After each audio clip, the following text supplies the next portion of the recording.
परम पिता परमात्मा पूर्ण ब्रह्म सर्व सृष्टि रचनहार कबीर भगवान ने हम सभी प्राणियों के ऊपर एक विशेष कृपा की है। उन्होंने स्वयं आकर के हमें ये ज्ञान कराया है कि हम क्यों जन्म रहे हैं, क्यों मर रहे हैं। जिस संपत्ति और जिस संतान को हम सुरक्षित रखने के लिए दिन रात प्रयत्नशील रहते हैं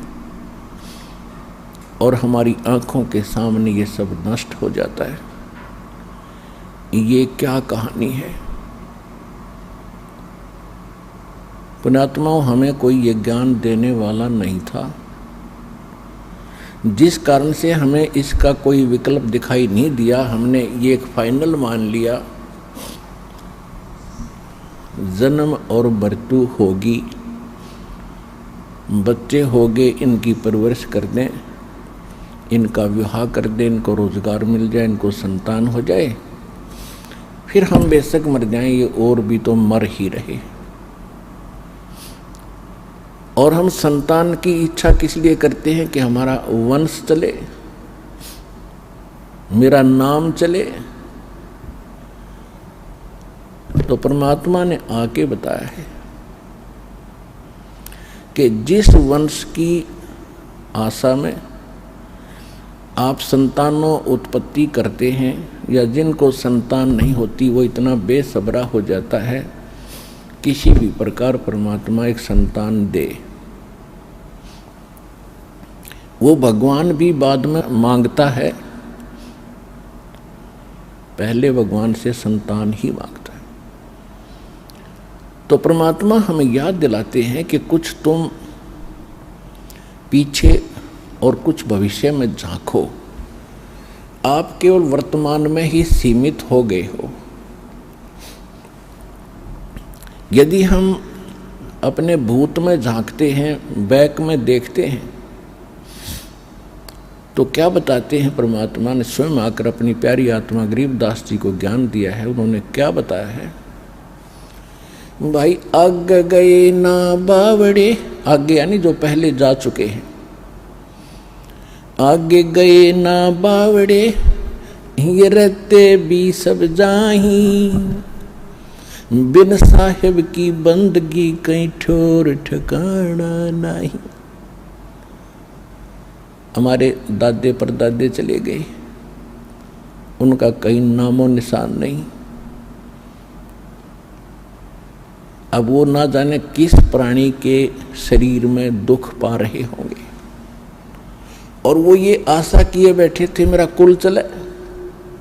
उनका कुल भी चल गया, उनको क्या मिला,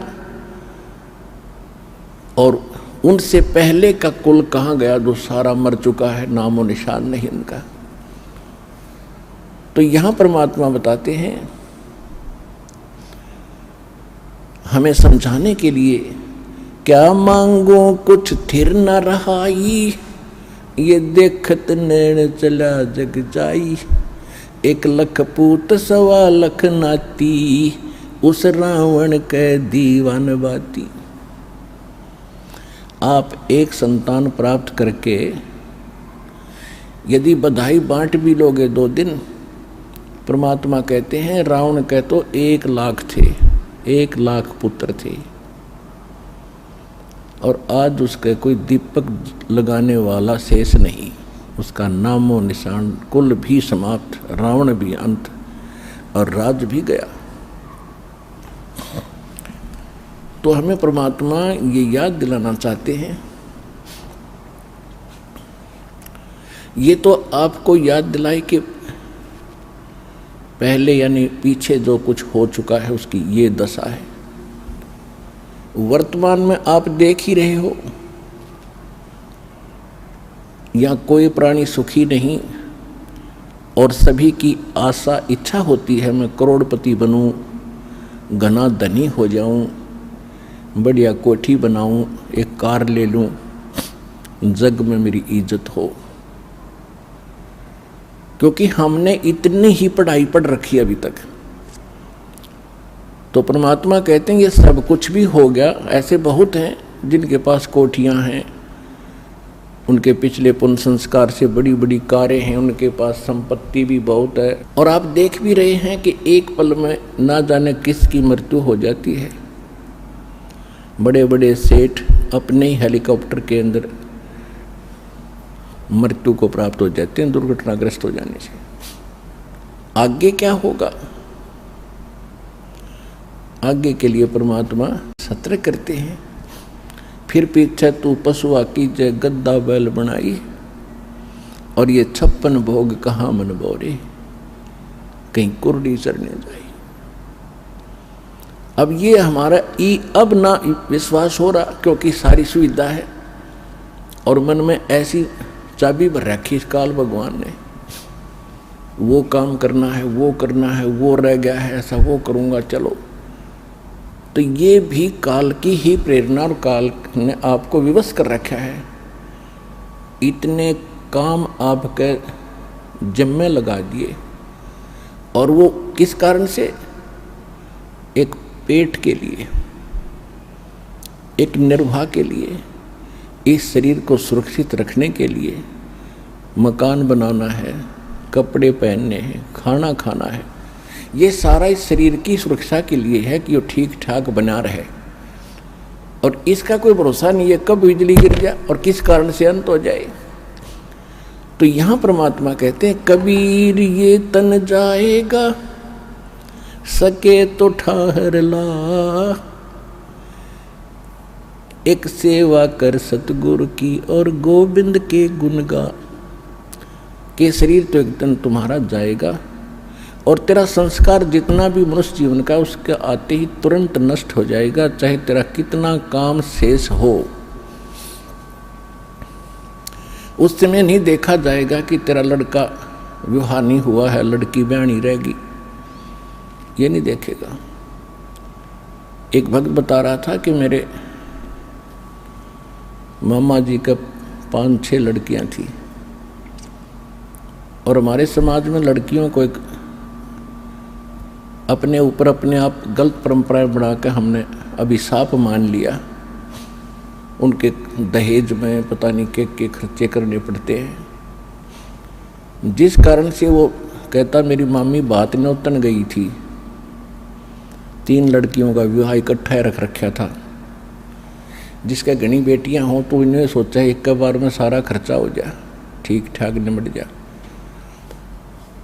अब जिसकी 3 बेटियों का विवाह हो उसके दिमाग में कितना बर्डन होता है, वो चल कहीं रहा होता, सोच कहीं रही होती है। इसी प्रकार वो बस स्टैंड पर खड़ी थी और ध्यान यही था, उसको ऐसे लाऊंगी, उसको ऐसे करूंगी, वहाँ से पैसे मिलेंगे। इतने में पीछे से ड्राइवर बस बैक करे था और वो गलत बैक होगी, और वो माई बस स्टैंड के पिलर और पोल और बस के बीच में लग गई। उसको ध्यान नहीं रहा क्योंकि वो तो सोच कहीं और रही थी, वहीं मृत्यु को प्राप्त होगी।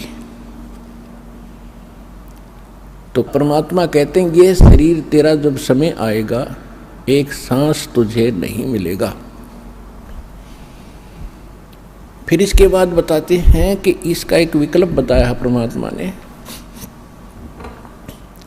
कबीर ये तन जाएगा, सके तो ठाहर ला, एक सेवा कर सतगुरु की। और फिर जो वो बताएं उस आधार से भक्ति कर, गोविंद के गुण गा। ठार का अर्थ होता सपोर्ट। पुराने मकानों में कच्चे मकान होते थे, कड़ी और सतीर ये छत दी जाती थी।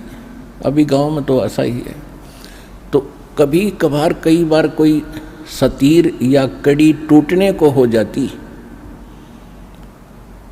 तो उसके नीचे एक बल्ली लगा दिया करते, मोटी कड़ी, मोटा लकड़, नीचे ईंटों का सपोर्ट देकर उसके सपोर्ट दे देते थे, ऐसे खड़ी लगा देते थे। तो वो ठाहर बोलते हैं उसको, ठाहर। तो वो ठार लग जाने से वह कड़ी वहीं रुक गई, और छत गिरी नहीं, अगर वो ठार नहीं लाते तो कुछ दिनों में कड़ी टूट कर पूरी छत गिर जाती। ऐसे सतीर के नीचे भी समस्या आ जाती थी तो उसको भी ऐसे ठार देते थे।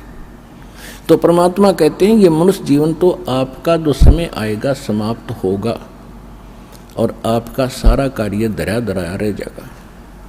इससे बचने के लिए भी आपने परमात्मा के नाम की, सच्चे गुरु की ये ठाहर लानी पड़ेगी। वो ठाहर लगने के बाद फिर जीवन एक्सटेंड हो जाएगा। और वो भी समर्थ परमात्मा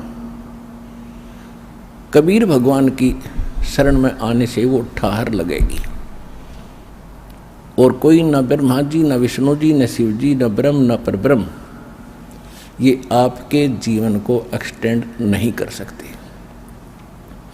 तो यहां परमात्मा कहते हैं कबीर ये तन जावेगा और सके तो ठाहर ला।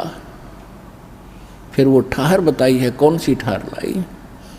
एक सेवा कर सतगुरु की और गोविंद के गुण गा। तो परमात्मा ने स्वयं आकर के वो ज्ञान दिया है जो विशेष ठाहर है, विशेष भक्ति है, जिससे परमात्मा हमारी मदद करते हैं। अब सबसे बड़ी समस्या हमारे सामने ये बनी रही कि भी कोई परमात्मा को कैसा बताता है, कोई कैसा बताता है। कोई किसी को भगवान बता रहा है, कोई श्री राम को भगवान बताता है, कोई विष्णु जी को, कोई शंकर जी को, कोई ब्रह्मा जी को ही सर्व सृष्टि रचनहार बताता है, कोई शक्ति यानी दुर्गा जी को, और कोई एक ब्रह्म को पूर्ण परमात्मा मानकर उसकी साधना करके स्थिर है, निश्चिंत है। उसके बाद फिर मोक्ष मार्ग क्या है, मोक्ष का साधन क्या है, वो भी कोई कुछ बता रहा है, कोई कुछ बता रहा है, कोई मंत्र देता है, कोई मंत्र देता है। जब तक हमें तत्व ज्ञान नहीं था तो हम यही मान लेते थे कि साधु संत भगवान से परिचित है, और उन्होंने एक सिद्धांत हमें गलत दे रखा था कि गुरु जो है कुछ भी जाप दे दे, कोई भी मंत्र बतावे, साधना बतावे, उसी से मोक्ष हो जाएगा। अब हमें पता चला कि जैसे हमने किक्कर काटनी है, बबूल या जंडी काटनी है, और उस जंडी काटने के लिए किसी ने लकड़ का घन दे रखा हो और लकड़ की कुहाड़ी दे रखी हो, उससे वह जंडी कटे नहीं। जंडी कटेगी लोहे की आरी से, लोहे के साधन से, यानी लोहे की ही उसे काटनी पड़ेगी वह। तो ये है उसका तरीका जंडी के काटने का, या तो आरी हो या कवाड़ी हो, कति पैनी वह कटे लोहे की। तो इसी प्रकार जो परमात्मा के पाने का जो विशेष साधन है वो ही तरीका अपनाना पड़ेगा। और वो कहाँ प्रमाणित है? उसके लिए सबसे पहले हमारे सदग्रंथ प्रमाणित है। हमारे सदग्रंथों में जो मार्ग लिखा है वो गॉड गिवन है, परमात्मा का दिया हुआ है। और परमात्मा ने जो ज्ञान दिया वो सत्य है। बाकी अन्य जीव की ऋषि जो हैं, ऋषि हैं, ब्रह्मा विष्णु महेश हैं, ये जीव संज्ञा के अंदर है। तो इनका जो अनुभव है, यदि भगवान के उस दिए हुए ज्ञान से नहीं मेल खाता है तो वो ज्ञान व्यर्थ है, वो सही नहीं है। अब सबसे पहले हमें ये निर्णय करना पड़ेगा कि वो भगवान के दिए हुए सदग्रंथ कौन से हैं। अब सबसे पहले एक नंबर का ग्रंथ है सूक्ष्म वेद, जिसको सवसम वेद भी कहते हैं, जिसको तत्व ज्ञान भी कहते हैं। वो तो है ऑल इन वन, यानी उसमें तो कंप्लीट स्पिरिचुअल नॉलेज है। लेकिन सूक्ष्म वेद आपने सुना नहीं और कभी देखा नहीं तो ये इस पर अविश्वास होता है। इसलिए हमने सबसे पहले उन सदग्रंथों से ही प्रमाणित करना पड़ता है जिनको आप आज तक सत्य मानते रहे। सूक्ष्म वेद के बाद हैं 4 वेद, यजुर्वेद, ऋग्वेद, सामवेद और अथर्ववेद। इन्हीं चारों वेदों का निष्कर्ष श्रीमद् भगवत गीता, ये है गॉड गिवन स्पिरिचुअल नॉलेज। और ये किसने ज्ञान दिया था? ये पूर्ण परमात्मा ने, सत्य पुरुष ने, अमर पुरुष ने जब ये सृष्टि काल की रची थी, उसी समय परमात्मा ने अपने सतलोक से इस काल के कंप्यूटर में, ब्रह्म के सरपुरुष के अंतःकरण में ये कंप्लीट स्पिरिचुअल नॉलेज, ये सूक्ष्म वेद फीड कर दिया था, फैक्स कर दिया था, उसका निर्धारित समय रख दिया था। उसके बाद ये सृष्टि रची गई। ब्रह्मा विष्णु शिव जी का जन्म हो चुका था। तो उस समय उधर से काल के शरीर से श्वासों के माध्यम से, इस सरपुरुष के श्वासों के द्वारा ये चारों वेद बाहर प्रकट हो गए। अपने आत्माओं, आज से 50 वर्ष पहले ये बातें चलती थी तो विश्वसनीय थी कि ये कैसे हो सकता, अब योग इतने मोटे कागज अंदर से एक सांस के द्वारा बाहर कैसे आ गए, और वहाँ सतलोक से यहाँ कैसे आ गए। तो अब परमात्मा ने पहले आपको ऐसी साइंस दी, और जो साइंस आपकी भौतिक साइंस है, परमात्मा की साइंस इससे भी कई गुना सूक्ष्म और एक्यूरेट है, एफिशिएंट है। जैसे ही आप कहीं से भी, अब जैसे आजकल तो बहुत सिस्टम हो गए, पूरे के पूरे ग्रंथ कंप्यूटर में डाउनलोड कर देते हैं 1000 किलोमीटर दूर, एक वायर के माध्यम से, पतली सी वायर के माध्यम से, और वायरलेस सिस्टम ही हो गया, वहाँ पहुँच जाते हैं, हवा में पहुँच जाते हैं, हवा से फिर वहाँ आकर दूसरे के कंप्यूटर में डाउनलोड कर लो, नो के नो प्रिंट हो जाते हैं। ठीक इसी प्रकार परमात्मा की जो आध्यात्मिक साइंस है, इस भौतिक साइंस से असंख्य गुना ज़्यादा शक्तिशाली और एफिशिएंट है।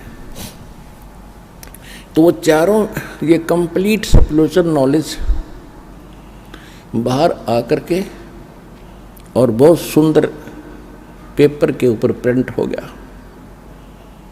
और वो ऐसा पेपर, ऐसी इंक समुद्र में भी वो खराब नहीं हो रही थी।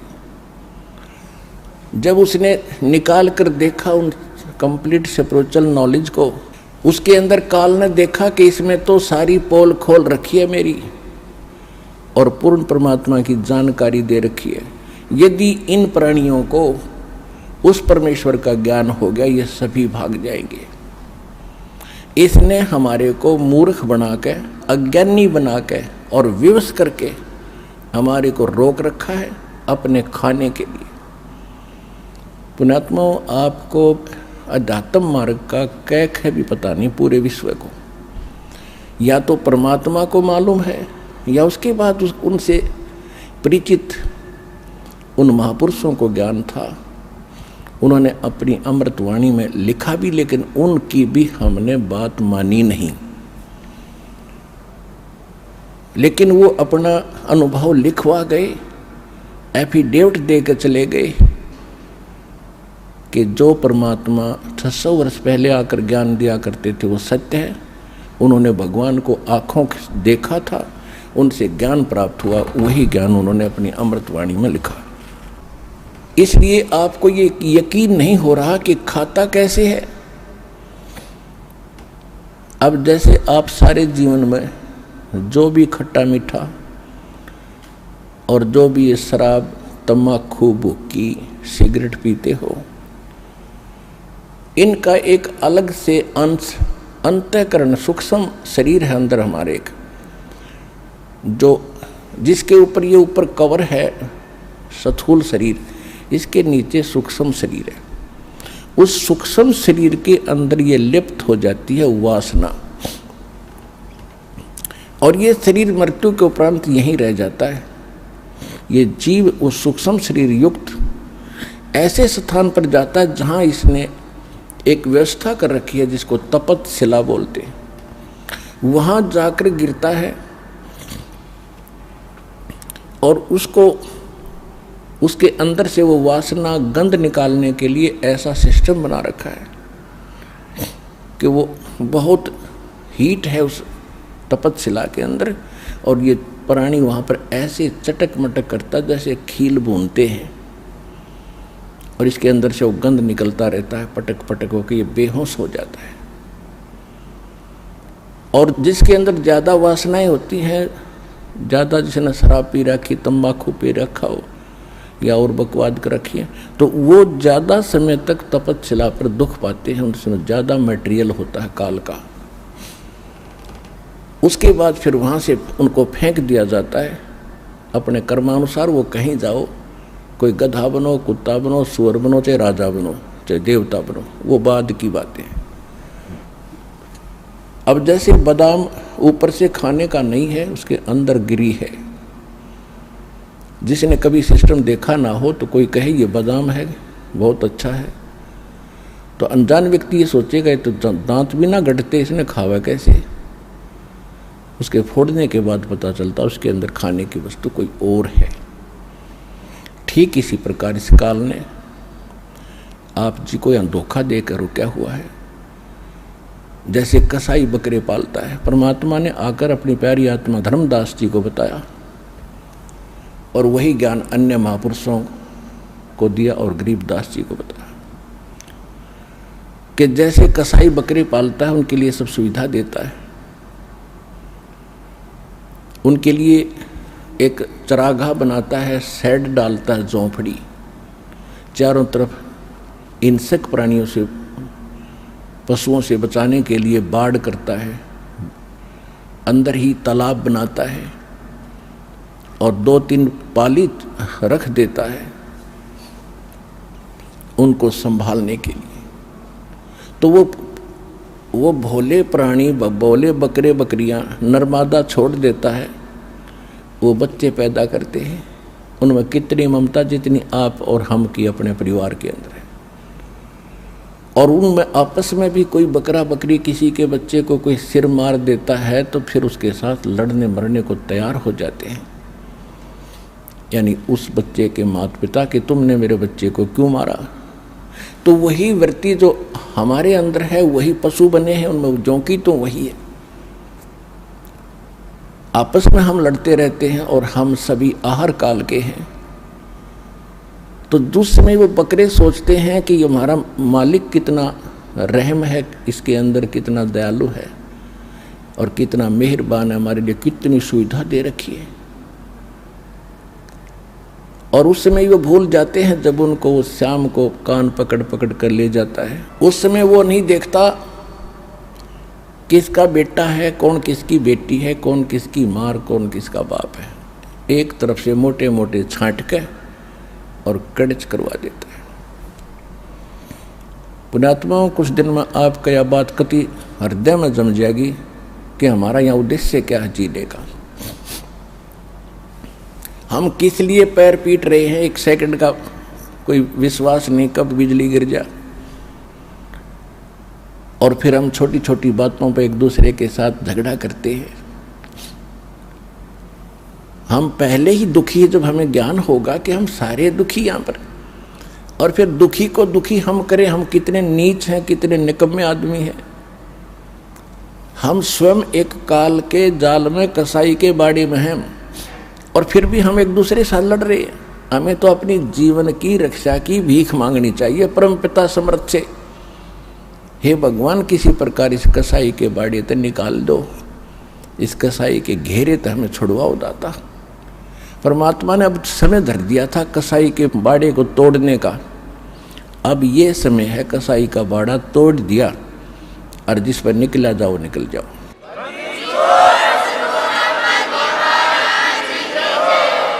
उस समर्थ ने अब ये रास्ता खोल दिया आपका। और अब भी कोई आंख नीचे पड़ा रहेगा, उसके साथ बेवकूफ और मूर्ख नीचे राष्ट्रपति बन रहा हो किसी देश का। ये ज्ञान जब हृदय में समा होगा, क्योंकि समाएगा, क्योंकि हमने रामायण घोट रखी, महाभारत कंठस्थ याद कर रखे थे, उनके दादे परदादा के नाम घोट रहे थे, जिनकी कति जरूरत नहीं हमने, हम इसे मूर्ख थे। अब हमने अपने कुल को याद करना पड़ेगा। कबीर साहब क्या कहते हैं, कबीर कुल खोए कुल होत है, कुल राखे कुल जाए, राम निकुल कुल भेंट लो, सब कुल रहा समाए। कहते हैं कुल खोए कुल होत है और कुल राखें कुल जाए। हम अपने वंश को बचाने के लिए और भगवान से दूर रहते हैं, उसी यानी परिवार के पोषण में, उसे के सब कुछ करने में हम भगवान के लिए समय नहीं निकाल पाते हैं कि मेरा परिवार है, मेरा कुल चले। कहते यूँ कुल तो रहेगा ही नहीं, ये तो तेरा वंश रहेगा ही नहीं, एक दिन नष्ट होगा। फिर क्या बताते हैं कि कुल खोए कुल होत है और कुल राखें कुल जावे, और कहते राम निकुल कुल भेंट लो, जिसमें सब कुल रहा समाए। आप उस कुल में आ जाओ जैसे आप इस दास के वचन के बेटा बेटी होगे। दो प्रकार से वंश है यहाँ पर, एक तो बिंद से यानी माता पिता के संयोग से, एक तो वो कुल है, वो कुल तो नासवान है, और एक कुल है जो वचन के बेटा बेटी होगे। आपने दास से दीक्षा ली, आप मेरे वचन के पुत्र पुत्री होगे, आप एक राम कुल हो गया, आपका भगवान वाला वंश शुरू हो गया। अब आपके जो बच्चे आ रहे हैं वो भी दास से दीक्षित होंगे, तो ये कुल आपका सदा रहेगा और सतलोक में जाके वो कुल फिर अविनाशी बन जाएगा।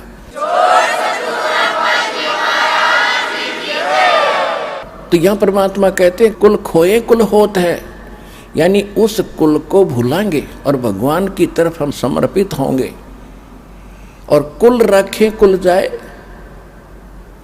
और राम निकुल कुल भेंट ले, जिसमें सब कुल रहा समाए। तो परमात्मा हमें याद दिलाते हैं कि तुम इस काल के जाल में फंस के, अज्ञान काल ने तो अज्ञान भरवा रखा पूरे विश्व में। अब इस काल के बाड़े को कैसे तोड़ा जाएगा?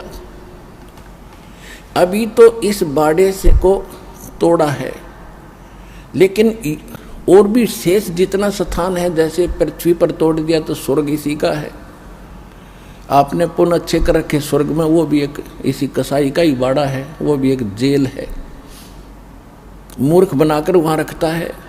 आपके पुण्यों को खुद किसी में 10%, किसी में 20% आप पर टैक्स लेता आपके पुण्यों से, तब ये अपना गुजारा चला रहा है यहाँ पर 21 ब्रह्मांड को। और जब आपके वहाँ पुण्य खत्म हो जाते हैं, नीचे पटक देता है, फिर कमाओ। तो परमात्मा ने आके इसका सारा इंद्रजाल समझाया है और फिर हमें बताया है। अब ये विश्वास करने के लिए कि हम कैसे विश्वास करें कि जो भक्ति हम कर रहे हैं ये श्रेष्ठ है, या हमें जो ज्ञान प्राप्त है ये सबसे उत्तम है। तो इसके लिए दास ने बताया कि सबसे पहले आपको अपने सद्ग्रंथों पर विश्वास करना होगा, और सद्ग्रंथ बता दिए हैं सूक्ष्म वेद, चारों वेद, श्रीमद् भगवद गीता। ये हैं परमात्मा पाने और अध्यात्म ज्ञान को जानने के। उसके बाद जो पुराण है, 18 पुराण है, उपनिषद है। पुराण जो है ये ब्रह्मा जी का दिया हुआ ज्ञान है। ब्रह्मा जी से दक्ष आदि ऋषियों को प्राप्त हुआ, उन्होंने फिर अपने वंशज ऋषियों को बताया। उन्होंने कुछ ब्रह्मा से सुना हुआ ज्ञान, कुछ अपना अनुभव मिलाकर ये 18 पुराण ऋषियों ने अलग अलग बना दी। इनमें किसी ने कोई मंत्र बताया है, किसी ने कोई जाप बताया है, किसी ने कोई साधना की। जिसने जैसे डले ढोए उसने आगे अपने शिष्यों को वही अनुभव बता दिया, और उससे ये पुराण बन गई। उसके बाद जैसे ये पवित्र बाइबल के अंदर 3 बुक हैं, होली बुक, जंबूर, तौरात और इंजिल। इन तीनों का संग्रह बाइबल है। उसके बाद चौथी बुक है कुरान शरीफ। अब गरीबदास जी ने कहा कि वही 4 वेद हैं और वही 4 कतेब, यानी इन वेदों का जो ज्ञान है काल ने क्या किया, सूक्ष्म वेद को निकाल दिया, जिसमें पूर्ण ज्ञान था। भगवान कौन है, कैसा है, कहाँ रहता है, उसकी प्राप्ति कैसी हुआ, क्या सुख है, लेकिन परमात्मा के डर से इसने कुछ वेद रख लिए, क्योंकि आत्मा भगवान के बिना रुक नहीं सकती, इसको मालूम था। तो इसको मूर्ख बनाने के लिए इनकम्प्लीट नॉलेज दे दिया 4 वेदों का, और उसी का सारांश फिर सूक्ष्म बना करके श्रीमद् भगवत गीता इसी ने खुद बोल दिया। कुछ वेदों का ज्ञान, कुछ युद्ध कराने के लिए इसने अपनी बकवाद भी इसमें साथ में भर दी श्रीमद् भगवत गीता में। तो इस जो वो 4 किताबें हैं उसमें उस काल ने वो ज्ञान नहीं दिया, क्योंकि वो पहले दे चुका है जो उसने बोलना था श्रीमद् भगवत गीता में 4 वेदों में।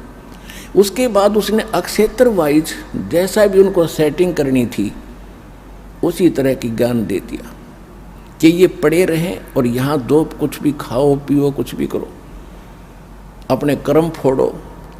ना वेदों में कहीं मांस खाने का, ना श्रीमद् भगवत गीता में मांस खाने का प्रावधान है, किसी भी विकार का प्रावधान नहीं है। रही बात अन्य पुराण या कुरान या बाइबल में, जहाँ तक उस परमात्मा का दिया हुआ ज्ञान है वो तो बिल्कुल स्वच्छ है। जैसे पवित्र बाइबल में,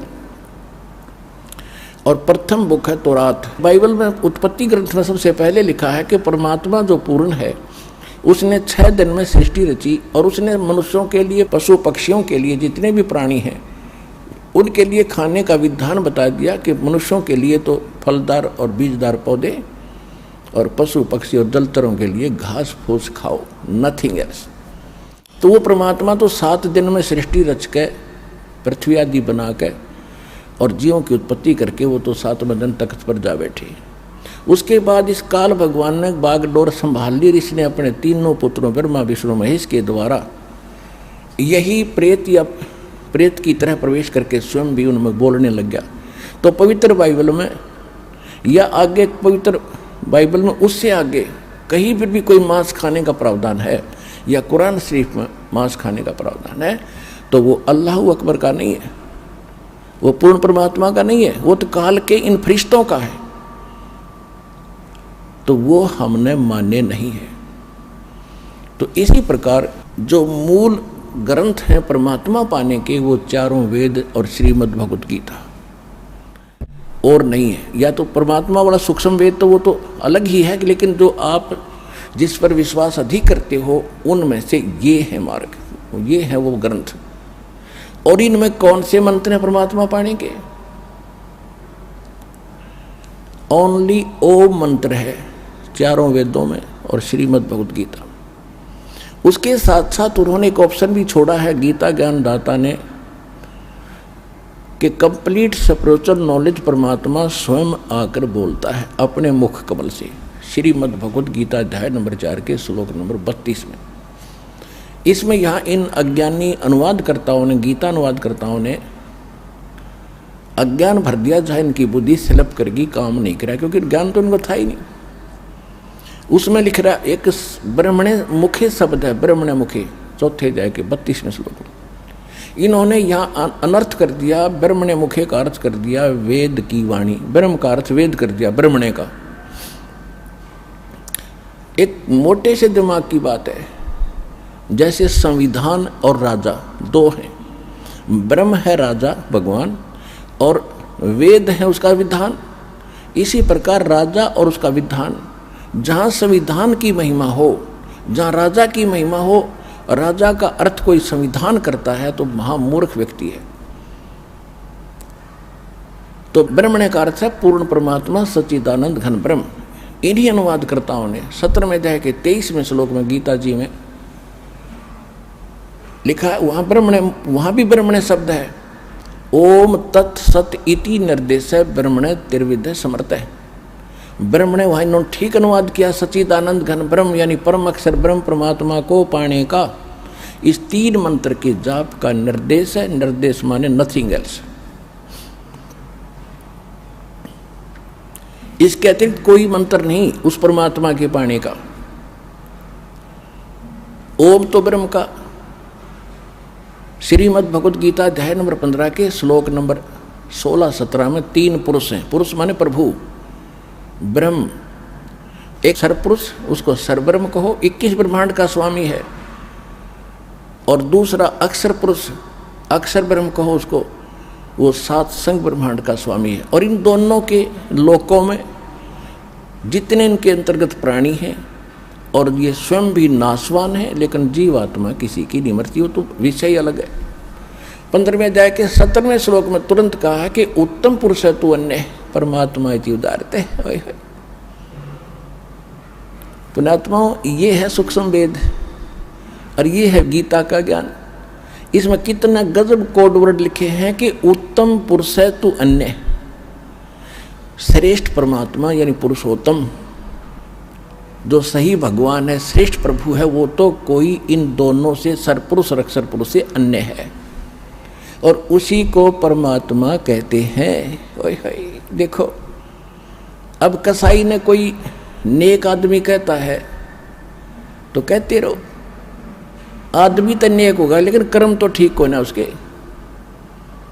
तो यहां बताया परमात्मा का अर्थ है वो परम शक्ति जो सबसे परम श्रेष्ठ है, और जो केवल सुख देता है, दुख नहीं देता। वो मारता नहीं, पैदा जरूर करता है, वो मारता नहीं। उसको परमात्मा कहा जाता है। और इस कसाई काल को परमात्मा कह रहे हैं। किसी का बेटा मारा, किसी की बेटी मारी, किसी का कुछ मारा, किसी की टांग टूट गई, किसी कैंसर हो रही, हाहाकार मचारे, बुच्चड़ खाना, ये पूरा है कोई जीव सुखी? चाहे कितना अपना चिकना चौपड़ा दिखता, चाहे पूरी पृथ्वी का राष्ट्रपति हो, अंदर से खोखले हैं सभी बिना भक्ति के। तो परमात्मा ने हमें दृढ़ करना चाहा है कि तुम किस लोक में पड़े हो। अब क्या बताते हैं कि परमात्मा इति उदारते, उसको भगवान कहा जाता है। ओए होए, उसको परमात्मा कहते हैं। यह लोक धर्म अविषय विवर्ती अवेश्वर है, जो तीनों लोकों में प्रवेश करके सबका धारण पोषण करता, वास्तव में वो है अविनाशी परमात्मा। अब यहाँ कुछ भले आदमी जो हठ धर्मी हैं, जो छोटी मोटी कोई संस्था चला रहे हैं या कोई गुरु पद प्राप्त हैं, वो क्या मूर्ख बनाते हैं अपने शिष्यों को कि रामपाल 15वें अध्याय के 18वें अध्याय का जिक्र क्यों नहीं करता। उसमें ये गीता ज्ञान दाता कहता कि मैं पुरुषोत्तम हूँ। उनकी अकल तो पत्थर तो पड़े हुए हैं पहले से ही। वो चाहते हैं कि शिक्षित लोगों को भी मूर्ख बनाएं, लेकिन अब वो समय जा लिया है। अब मूर्ख नहीं बनेंगे हम। अब सुनो 15वें अध्याय के 18वें श्लोक में क्या कहा है। अब जो उसने बताना था वो बता दिया कि श्रेष्ठ परमात्मा पुरुषोत्तम तो कोई और है। 18वें अध्याय के 62वें श्लोक में भी कहता कि अर्जुन तू सर्वभाव से उस परमेश्वर की शरण में जा, उसी की कृपा से तू परम शांति को, सनातन परम धाम को प्राप्त होगा। अब 15वें अध्याय के 18वें श्लोक में जो वो कहता है कि मैं लोक वेद के आधार से, लोक वेद होता है सुनी सुनाई बातें, दंत कथा।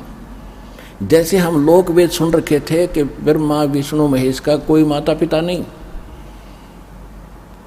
और विष्णु जी सर्वेश्वर हैं, शंकर भगवान मृत्युंजय कालज्ञ सर्वेश्वर, सर्व सृष्टि के रचनेहार है, सबके पालन पोषण करने वाले, ये अजर व अमर है, इनका कभी नाश नहीं होता। ये था लोकवेद। और ये लोकवेद पूरे हिंदुस्तान के अंदर हिंदू धर्म के करोड़ों भक्तों ने सत्य मान लिया था। अब इसका वास्तविकता का पता चला, ये नासवान, इनकी जन्म मृत्यु होती है, इनके माता पिता हैं। ये है यथार्थ ज्ञान, और वो था लोकवेद। तो ये गीता ज्ञानदाता 15वें अध्याय के 18वें श्लोक में कहता है कि मैं तो लोकवेद के आधार से पुरुषोत्तम प्रसिद्ध हूँ। किस लिए? क्योंकि मेरे अंतर्गत जितने प्राणी हैं मैं इनसे तगड़ा हूँ, इनसे श्रेष्ठ हूँ, ये मेरे कंट्रोल में। बस इतना प्रभु है, ये इतना पुरुषोत्तम है। 21 ब्रह्मांड में जितने प्राणी इनसे ताकतवर है, ये 1000 कला का भगवान है। और ब्रह्मा विष्णु महेश ये 16 कला के भगवान हैं। इनसे ये सोच लो कि ये 16 हॉर्स पावर की मोटर है, वो 1000 हॉर्स पावर का। और कबीर साहब तो थर्मल प्लांट है, पावर का अंत नहीं उसका।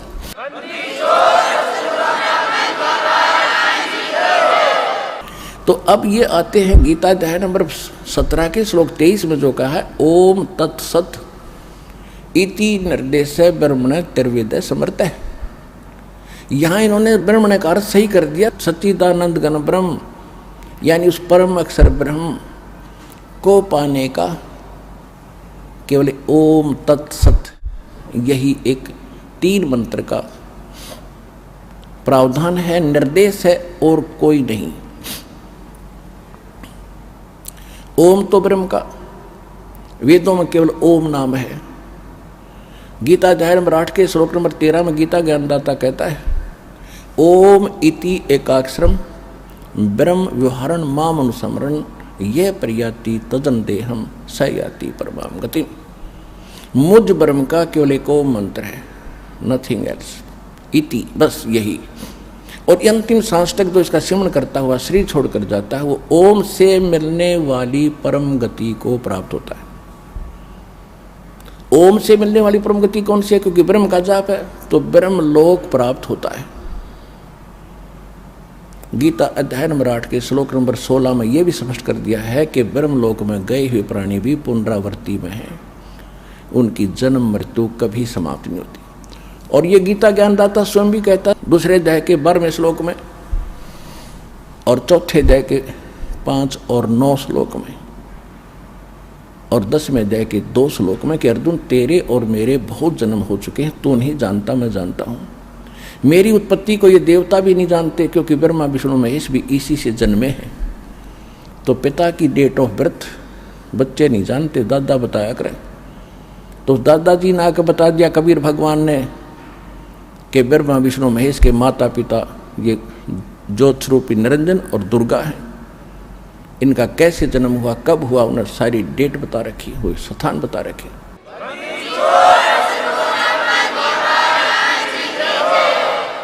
तो इसे सिद्ध हो गया कि ये ठीक कहता है कि ब्रह्म की साधना करने वाला ओम के जाप से ब्रह्मलोक जाता है। ब्रह्मलोक में गए हुए प्राणी भी जन्म मृत्यु माते और ये भी जन्म मृत्यु के अंदर है। जिसको हम इष्ट मानकर पूज रहे हैं उसकी जन्म मृत्यु होती है, तो हम कैसे बचेंगे, हमें कैसे वो स्थान मिलेगा? कौन सा? 15वें अध्याय के 4 श्लोक में कहा है कि तत्वदर्शी संत की प्राप्ति के उपरांत परमेश्वर के उस परम पद की खोज करनी चाहिए जहां जाने के बाद साधक फिर लौटकर कभी संसार में नहीं आते। और वो परमात्मा वो है जिसने सब ब्रह्मांडों की रचना की है। वहां गीता ज्ञानदाता कहता है मेरी भक्ति भी त्याग दे, केवल उसकी भक्ति कर। अब जो प्रसंग चल रहा है कि गीता अध्याय नंबर 4 के श्लोक नंबर 32 में गीता ज्ञानदाता कहता है कि परमात्मा यानी सच्चिदानंद घन ब्रह्म वो स्वयं अपने मुख कमल से यहाँ प्रकट होकर अपने मुख कमल से जो ज्ञान देता है वो तत्व ज्ञान है और उसमें कंप्लीट स्पिरिचुअल नॉलेज है। उसमें यज्ञों की यानी धार्मिक अनुष्ठानों की जानकारी विस्तार के साथ कही गई है और उसके जानने के बाद फिर तो सभी कर्मों से मुक्त हो जाएगा। चौथे अध्याय के 34वें श्लोक में यह भी स्पष्ट कर दिया है कि वो ज्ञान तू तत्वदर्शी संतों के पास जाकर समझ, उनको दंडवत प्रणाम कर, कपट छोड़कर प्रसन्न कर, तब वो तत्वदर्शी संत तुझे परमात्म तत्व का तत्व ज्ञान बताएंगे। गीता अध्याय नंबर 15 के श्लोक नंबर 1 में तत्वदर्शी संत की पहचान भी बता दी है कि तत्वदर्शी संत वो होगा जो उल्टे लटके संसार रूपी वृक्ष के सभी पार्ट्स को, सभी विभागों को भिन्न भिन्न बताओगा। और ये परमात्मा ने स्वयं 600 वर्ष पहले अपने मुख कमल से बोलकर उस तत्व ज्ञान में बता ही रखा है। अक्षर पुरुष एक पेड़ है, निरंजन कहो सरपुरुष कहो, निरंजन हुआ की डारे, ये तीनों देवा शाखा हैं भाई पात रूप संसारी। ये हो तत्व ज्ञान जो परमेश्वर कबीर देव ने, कबीर साहब ने, उस धानक दुल्हे ने, जिसको हम धानक और दुल्हा कह के एक शुद्र मान के कवि की संज्ञा, कवि की उपमा दे करके हमने उसकी हिस्ट्री बंद कर रखी थी। वो लाल है, वो पूर्ण परमात्मा है।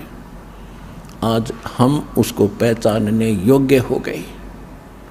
उसने 600 वर्ष पहले कहा था अक्षर पुरुष एक पेड़ है जो जमीन से बाहर दिखाई देता है, उस वृक्ष का तना उसको वो समझो अक्षर पुरुष है। उसके फिर मोटी डार निकले एक, वो सर पुरुष यानी ज्योति निरंजन समझो, और उसके 3 शाखा ब्रह्मा विष्णु महेश, रजगुण ब्रह्मा, सतगुण विष्णु, उत्तम गुण शिव जी, ये 3 शाखा है। उसके आगे जो पत्ते लगे हुए वो आप जी हैं, हम है, संसार है। अब फिर जड़ कौन है उस वृक्ष की, उस जड़ को बताने के लिए दास भेजा वो परम अक्षर ब्रह्म है, वो कबीर साहब है। अनंत कोट ब्रह्मांड का एक रति नहीं भारे, सतगुरु पुरुष कबीर हैं ये कुल के सृजनहारे। गरीबदास साहिब जी ने परमात्मा के ज्ञान को समझा, परमात्मा को जाना, उसके बाद उन्होंने बताया। अब जो प्रसंग चल रहा है कि ये कौन से मंत्र हैं जिनसे मोक्ष होगा, कौन से मंत्र हैं, कौन सी साधना जिनसे मोक्ष होगा। तो पहले तो आप जी को उन सदग्रंथों से प्रमाणित करूंगा कि जिनको आप सत्य मानते रहे। वेद और गीता ये गॉड गिवन स्पिरिचुअल नॉलेज है। रही पुराण या कोई उपनिषद है, ये उपनिषद ऋषि महर्षि साधकों के अपने अनुभव है। और जो वेदों और गीता से उनकी साधना नहीं मिलती है तो उनका आगे लिखा अनुभव भी बकवाद समझ लेना। वो जिनका बीज ही नहीं मिलता, जैसे कोई कहता मैं आम का पेड़ बो रखा है मैंने, और आम की सुनी सुनाई महिमा भी बताता, उसके फल बड़े मीठे हैं, तो बीज बताता है, दिखाता ये बीज है, तो वो बीज है बबूल का, पहचान लिया हमने। क्योंकि उनकी साधना जो थी वो तुलना करनी है वेदों और सूक्ष्म वेद से और उन महापुरुषों से जिन्होंने परमात्मा पाया, परमात्मा ने सीधा आकर उनको सीधा ज्ञान दिया। उन्होंने कौन सी साधना की, वो उनका बीज मंत्र है। यदि उनका बीज ही नहीं मेल खाता तो उनकी जो अनुभव है आगे लिखा वो भी बकवाद पावेगी। तो बीज से पेड़ बनना है। बीज मंत्र कौन से हैं जो हमारे वेदों और सूक्ष्म वेद में लिखा हुआ, जिन महापुरुषों को भगवान स्वयं आकर मिले, उनको सतलोक दिखाया, उनको फिर वो विधि बताई अपने मुख कमल से, उस तत्व ज्ञान से उन्होंने जो साधना की और फिर उनको परमात्मा मिले, उन्होंने अपना अनुभव लिख रखा। उन महापुरुषों की वाणी में जो उन्होंने साधना की वो फाइनल मंत्र है। वो महापुरुष कौन कौन से हैं, जैसे वेद भी बताते हैं वो परमात्मा सतलोक से चलकर आता है, जहाँ वो रहते हैं सह शरीर, वहाँ से सीधे गति करके आते, सह शरीर आते, सह शरीर चले जाते हैं और यहाँ अच्छी आत्माओं को मिलते हैं, उनको तत्व ज्ञान से परिचित करते हैं। एक कवि की तरह आचरण करते हुए वो घूमते फिरते रहते हैं और अपना ज्ञान लोकोक्तियों के माध्यम से, कविताओं के माध्यम से, दोहों के माध्यम से, चौपाइयों के माध्यम से, यानी पद्य भाग में बोलकर सुनाते हैं, जिस कारण से वे प्रसिद्ध कवियों में से भी एक उपाधि प्राप्त करते हैं। लेकिन वो कबीर देव, कबीर साहब स्वयं परमात्मा ही होते हैं। कहाँ लिखा है ये प्रमाण? ऋग्वेद मंडल नंबर 9 सूक्त 86 मंत्र 26 और 27 में, ऋग्वेद मंडल नंबर 9 सूक्त 82 मंत्र 1, 2, 3 में, ऋग्वेद मंडल नंबर 9 सूक्त 94 के मंत्र 1 में, ऋग्वेद मंडल नंबर 9 सूक्त 95 मंत्र 2 में, ऋग्वेद मंडल नंबर 9 सूक्त 96 के 16 से लेकर 20 में, ऋग्वेद मंडल नंबर 9 सूक्त 54 मंत्र 3 में, ऋग्वेद मंडल नंबर 9 सूक्त 20 मंत्र 1 में, ऋग्वेद मंडल नंबर 9 सूक्त 1 और मंत्र 8 और 9 में, और भी अनेक स्थानों पर। इन सब का सारांश जो दास ने अभी बताया था कि वो परमात्मा सतलोक में रहता है।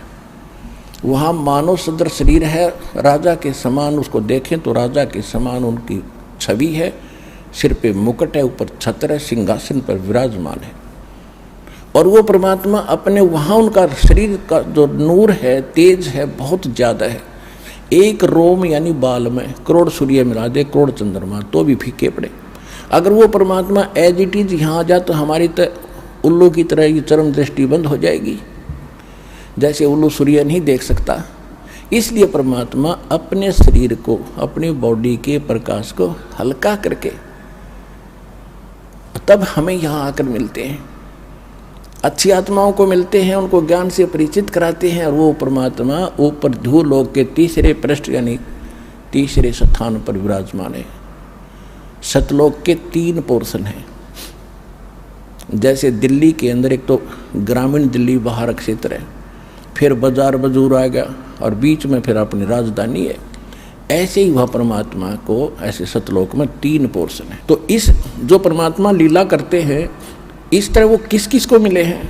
आदरणीय धर्मदास साहिब जी को, आदरणीय मुल्कदास साहिब जी को, आदरणीय नानक साहिब जी को, आदरणीय दादू साहिब जी को, आदरणीय गरीबदास साहिब जी को, गांव छुड़ाने जिला झज्जर हरियाणा वाले को,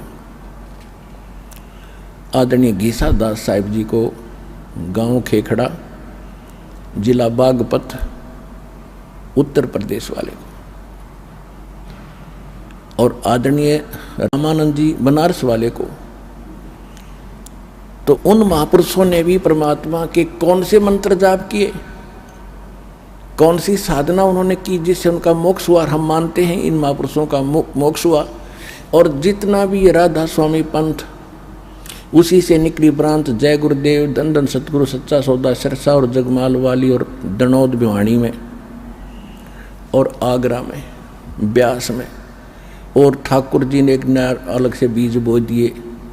ये सारा का सारा गुरु ग्रंथ साहिब से प्रेरणा पाकर श्री शिवदयाल जी, श्री शिवदयाल सिंह जी, ये पंजाब के रहने वाले थे सरदार जी। इन्होंने जैसा भी ग्रंथ साहिब में, गुरु ग्रंथ साहिब को पढ़ा या गरीब परमात्मा कबीर जी की वाणी को पढ़ा, जैसा उसकी बुद्धि ने काम किया, उन्होंने सतलोक सचखंड के खूब गीत गाए और नाम क्या बताया, और फिर परमात्मा का अनुभव क्या बताया उसने अपना, कि परमात्मा वहाँ केवल नूर ही नूर है, प्रकाश ही प्रकाश है, चेतन ही चेतन है। और आत्मा का मोक्ष कैसे बताया, कि आत्मा मोक्ष प्राप्त प्राणी, आत्मा परमात्मा के उस नूर में ऐसे मिल जाती है जैसे बूंद समुद्र में। ये तो इन अज्ञानियों का अनुभव है। और वास्तविकता क्या है? जिन महापुरुषों ने परमात्मा को देखा, सतलोक को देखा और वापस आए, उन्होंने बताया कि हमारे जैसा भगवान है, हम हमारा ही उनिहार है, हमारा सर्जनहार। और वेद बताते हैं कि वो सह शरीर है, उसके एक रोमकूप में करोड़ सूर्य मिला दे, करोड़ चंद्रमा, इतना प्रकाश है। यह वाणी भी बोलते सुनाते रहे। और वहाँ ऐसी सृष्टि है जैसे काल ने तो डुप्लीकेट बना रखी है, मिट्टी के खिलौने बना दिए, वहाँ ओरिजिनल सोने के ये शरीर समझो, कभी नाश में नहीं आते वो। और ऐसे ही बिल्कुल एज इट इज, जो कि जो डुप्लीकेट है या उसका। और वहाँ आपके ऐसे परिवार हैं, आपके पहले के यूं के यूं मकान वो खाली पड़े वहाँ पर। अरे भक्ति करते जाओगे, अपने वहाँ जा करके बसोगे। न्यू सृष्टि है, न्यू रिश्तेदारियाँ हैं, सैर सपट्टे खूब करो, अपने आते जाते, वहाँ कोई काम में को नहीं। अब देखो हम रिश्तेदारी में जाते हैं, 2 मिनट नहीं लगती, चले वापस फटाफट।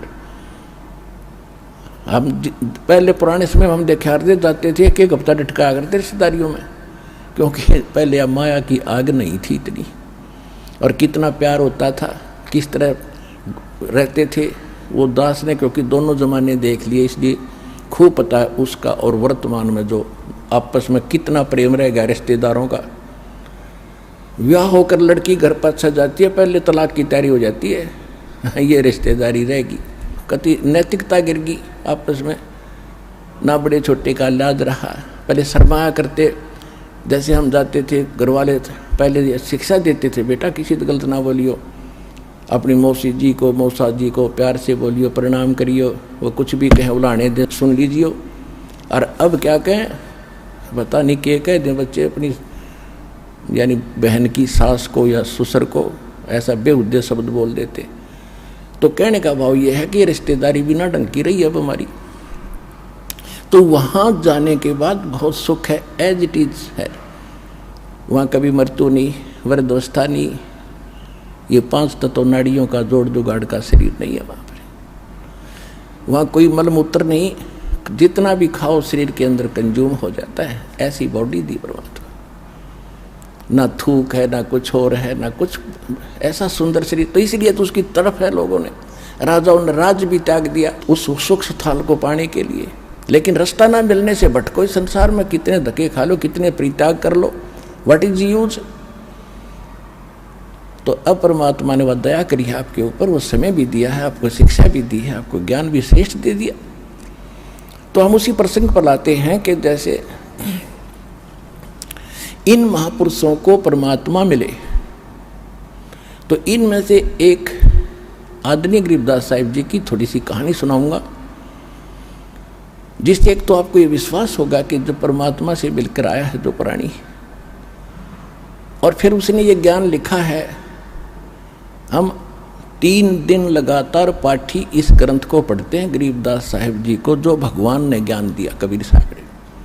और परमात्मा ने 600 वर्ष पहले कबीर भगवान ने अपनी अमर वाणी लिखवा भी दिया, धर्मदास जी को बता भी दिया। कबीर सागर में कबीर वाणी चैप्टर है, उसके 136 और 137 पृष्ठ पे, जिसमें 12 पंथों का ज्ञान दिया है। काल ने कहा था 12 पंथ करूं मैं साजा, नाम तुम्हारा ले करूं आवाजा। और 12 पंथ नाम जो ले ही सो मेरे मुख आन समोही, और अनेक पंथ चलाऊं या विद जीवों को भरमाऊं। 12 तो ये गिनती के हैं। उसके बाद ये राधा स्वामी पंथ, धनधर गुरु सतगुरु पंथ, निरंकारी पंथ, रिया सारा अमर साधु सुधान सुवाड़े कृपालु कृपुल के सारे काल के पंथ हैं। और विशेषकर जो राधा स्वामी पंथ है, एक सतलोक के गुण गावे, सचखंड सतपुरुष बतावें, इन्हें कह का पता नहीं। तो उसमें परमात्मा ने कहा कि संवत 1774 हुई, वो गलती से 75 प्रिंट है वहाँ पर। ता दिन प्रेम प्रगटे जग सोई।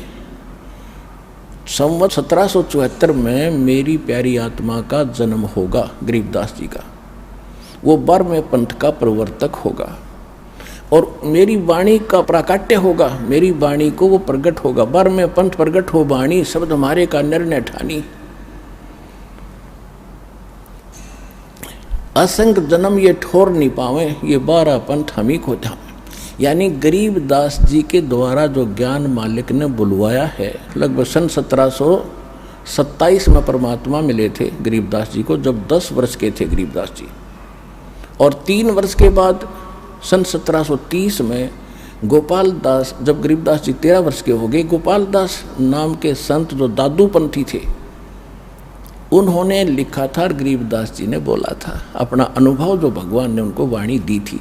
तो कबीर परमात्मा ने कहा कि बार में पंथ प्रगट हो वाणी, मेरी महिमा की पुण्य वाणी फिर प्रगट होगी। क्यों? क्योंकि ये 12 पंथ जो चलेंगे गरीबदास से पहले 11 जो हैं, उनमें काल के दूत कबीर पंथ में प्रवेश कर गए। उन्होंने कबीर प्रवेश की अमृतवाणी में काट छांट करके और कुछ रख ली, बाकी छोड़ छाड़ दिया, उसमें फेर बदल कर दिया। ये करना ही था, काल ने करवाना था। जैसे हम आरती करते हैं रोजाना, कबीर साहब की आरती है जो शुरू में 5 आरती हैं शुरू की, वो कबीर साहब की। वो कबीर सागर में नहीं, ना किसी हमने देखी किसी प्रचलित वर्तमान की किसी कबीर वाणी में, कबीर साखी में, कबीर दोहालियों में कहीं नहीं है। और ये उस मूल ग्रंथ में थी जो गरीबदास जी के समय वो कुछ थोड़ी बहुत सुरक्षित थी, उनमें से लेकर, और गरीबदास जी ने अपने भी अमृत आरती एक अलग से भी बनाई है भगवान की दया से। तो वो इस प्रकार इन्होंने खांडचाट करनी थी, उसकी पूर्ति के लिए गरीबदास जी के द्वारा अपनी महिमा पुनः प्रकट करवाई। और फिर बता के बर्म पंथ फिर हम ही चलावें। जब बर्मा पंथ चल चुकेगा और वो भी फिर ज्ञान नहीं समझ पाओगे उस अमरवाणी का जो गरीबदास साहिब जी के द्वारा परमात्मा ने प्रकट करवाई थी, कहते उसको समझाने के लिए फिर हम ही आएंगे और सब पंथों को मिटाकर एक पंथ चलाएंगे। परमात्मा नहीं आए तो ये दास भेज दिया पुण्यात्माओं उस काम को करने के लिए।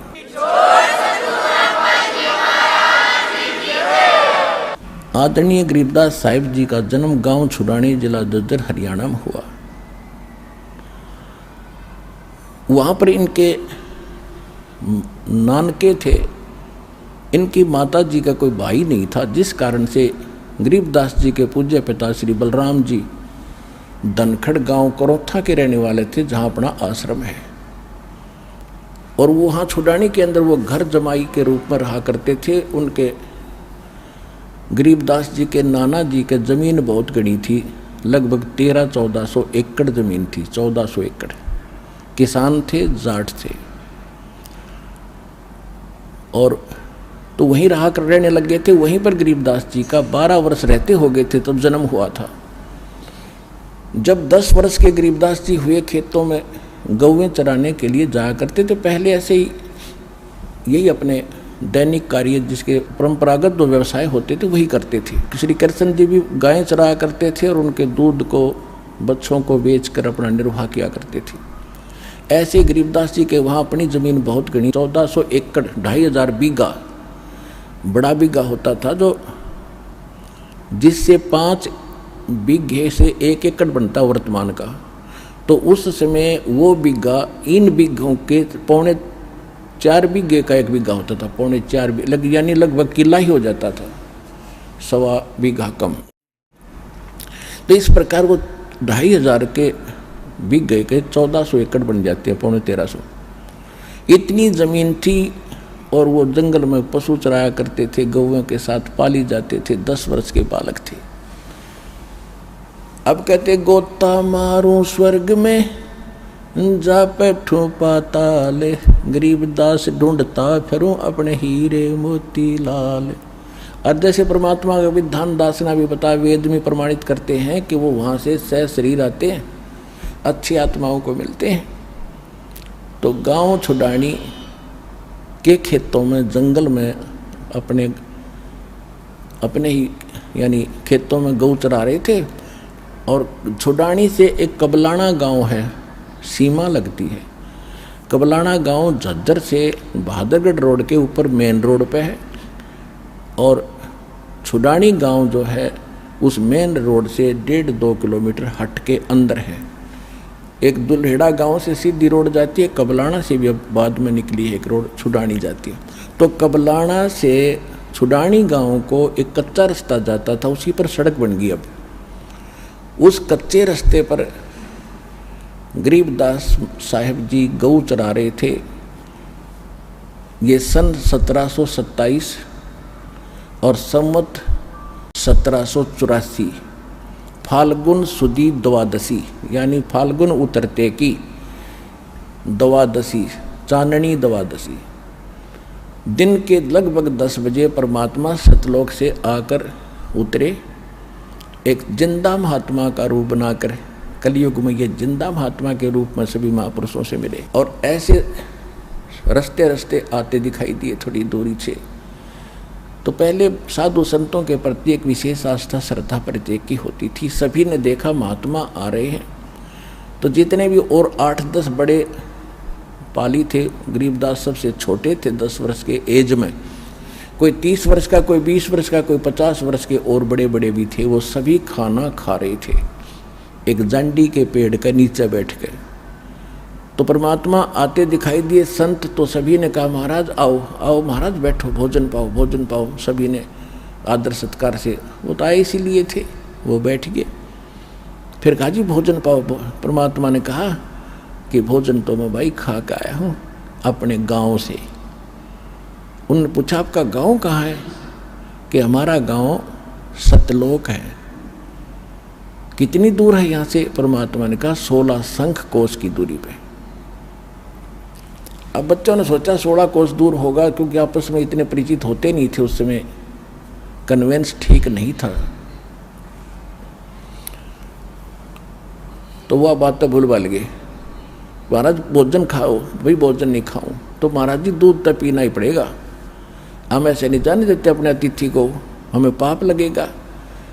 परमात्मा बोले भाई ठीक है, दूध पिलाना है तो मैं कवारी गायों का दूध पीता हूँ, जिसके बैल ने टच भी ना कराओ। तो जो बड़े बुजुर्ग थे, बड़े मैच्योर से थे पाली, वो कहने लगे बाबा जी आपकी दूध पीने की नीत को नहीं, आप तो मजाक करते हो। अब गरीबदास जी छोटे बालक थे 10 वर्ष के, कहने लगे महाराज जी देखो ये गाय है छोटी सी कंवारी, दूध पीना छोड़ रखा इसने, और ये कैसे दूध देवेगी? परमात्मा बोले दूध निकालने का कोई बर्तन है? हाँ जी एक बरोला है, जैसे पानी पीने का या लस्सी का ले जाते तो मांझ धो के साफ करो, कर दिया। और कहा कि बच्चिया के नीचे पकड़ कर बैठ, बच्चे सतन के नीचे रख ले, दूध निकलेगा इसमें। अब बालक था गरीब, और औरों को तो जच नहीं रही थी। बच्चा मजाक देखने खातर देखो क्या होगा, पकड़ के बैठ गए गरीबदास जी गाय की लेवटी के नीचे, सतनों के नीचे कर लिया। परमात्मा कबीर साहब खड़े हुए, बच्चिया के हाथ थपथपी मारी कमर पे। उसी समय लंबे लंबे सतन हो गए, दूध की धार बंध गई और बर्तन भर के अपने आप रुक गई। बोलो कबीर भगवान की जय हो।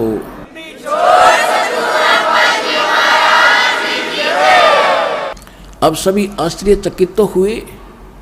गरीबदास जी ने ला के ले महाराज पी लो। परमात्मा ने कुछ पिया और फिर कहा ले भाई बच्चों पालियो, तुम भी पी लो, गवा लो।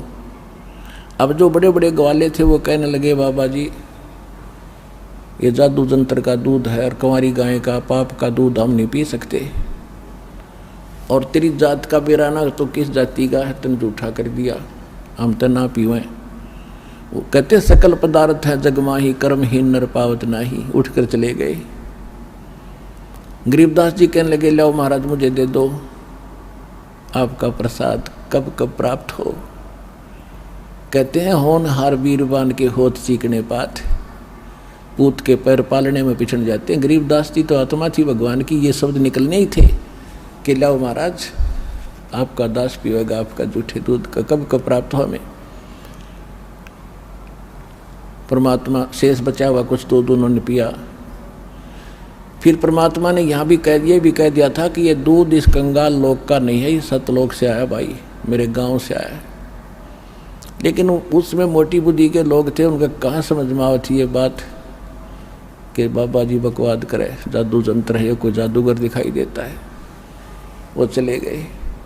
फिर गरीबदास जी को काफ़ी ज्ञान समझाया, गरीबदास जी के अंदर प्रबल प्रेरणा हुई। फिर परमात्मा ने उसको प्रथम मंत्र दिया कि बेटा नाम ले, जब सतलोक दिखाऊंगा। प्रथम मंत्र दिया, वहाँ दूध के साथ यानी पेय पदार्थ के साथ दिया जाता है प्रथम मंत्र। हम यहाँ अमृत जल और मिश्री से देते हैं आपको प्रथम मंत्र। तो गरीबदास जी वहाँ बैठे रहे, शरीर तो बैठा रहा, आत्मा निकाली ऊपर लेकर गए। ब्रह्मा विष्णु महेश के लोक दिखाए, जहाँ भी परमात्मा जाते थे, क्योंकि ब्रह्मा जी को, विष्णु जी को, शिव जी को परमात्मा मिले थे और उनको प्रथम बार शेष भी बनाया था। बाद में उन्होंने नाम को त्याग दिया था, लेकिन परमात्मा जब उनके पास जाते हैं उनको वही सूरत दिखाई देती है जो पहले मिले थे, और सब खड़े होकर प्रणाम करते, आदर सत्कार करते हैं। गरीबदास जी देख रहे कि ब्रह्मा जी, विष्णु जी, शिव जी भी बाबा जी को प्रणाम कर रहे हैं, तो प्रबल शक्ति है भाई। फिर उसके बाद जाते धर्मराज के जो लेखा जोखा करता सारा न्यायाधीश है जो एक ब्रह्मांड का, जो ही उसके दरबार में बड़े प्रवेश किया परमात्मा ने, साथ में अपनी आत्मा गरीबदास जी को लेकर के। और पुण्यात्माओं अध्यात्म मार्ग में किसी को कहने की आवश्यकता नहीं मैं कौन हूँ, सामने वाले पर तुरंत इफेक्ट हो जाता है, उसका अपने आप नतमस्तक हो जाता है और वो बेचैन हो जाता है एकदम। जब परमात्मा ने प्रवेश किया कबीर साहब ने धर्मराज के दरबार में, न्यायाधीश के दरबार में, एकदम कुर्सी छोड़कर वो खड़े हो गए बाहर दूसरी साइड में और कहा महाराज विराजो कुर्सी, बैठो, सिंहासन लो अपना। लेकिन परमात्मा खड़े रहे और आदेश सुना रहे हैं। जैसे एसपी जाता है एसएचओ के ऑफिस में, वो खड़ा हो जाता है कुर्सी छोड़कर और एसपी उसको निर्देश देता है और डांट भी लगा देता है, विशेष हिदायत देता है, कोई ऐसी गलती मत कर देना। और वो कहता है यस सर, क्योंकि ये औपचारिकता एक नियम है हमारा, एक आदर सत्कार होता है, ऐसा होना भी चाहिए। गरीबदास जी ने फिर अपनी आंखों देखा, क्या बताया, धर्मराय दरबार में दई कबीर तलाके, मेरे भूले चुके हंस को तू पकड़िए मत कजाके। जिस न्यायाधीश के सामने ब्रह्मा विष्णु महेश कांपे और उनको परमात्मा कजा कह रहा, कजाक ए नालायक, कजाक माने नालायक, ए नालायक, मेरे भगत को जिसने मेरा नाम ले रखा हो, मेरे परम संत से, उसको छेड़ मत देना। बोले पुरुष कबीर से धर्मराज कर जोड़े, तुमरे हंस को पकड़ो नहीं मन 2 लाख करोड़े। कि आपके भगत को मैं नहीं पकड़ूंगा भगवान, लाख दोहाई। फिर उसने अपनी व्यवस्था प्रकट की कि है भगवान मेरी एक समस्या है कि आपकी शरण में आने से पहले जितने भी प्राणी हैं इनके पूर्व जन्म के जो संस्कार हैं मेरे पास अकाउंट है उनका, और यहाँ का नियम है जैसा जिसने कर्म किया है दोनों भोगने पड़ते हैं। तो वो जो कर्म है पहले के किए हुए वो तो मैंने इनको भुगतवाने पड़ेंगे, मेरी मजबूरी है। तो धर्मराय क्या कहता है कि कर्मों से तीरथ थे अब जो है शरण कबीरे, वो तो मोहे पकड़ने पड़े और जड़नी पड़े जंजीरे। उनको तो मैंने पकड़ना पड़ेगा वो दंड भुगतवाने के लिए। तो क्या बोले परमात्मा, करम भरम ब्रह्मंड के मैं पल में करहूं नेश, जिन हमरी दुहाई दी सो करो हमारे पेश। ओए होए होए।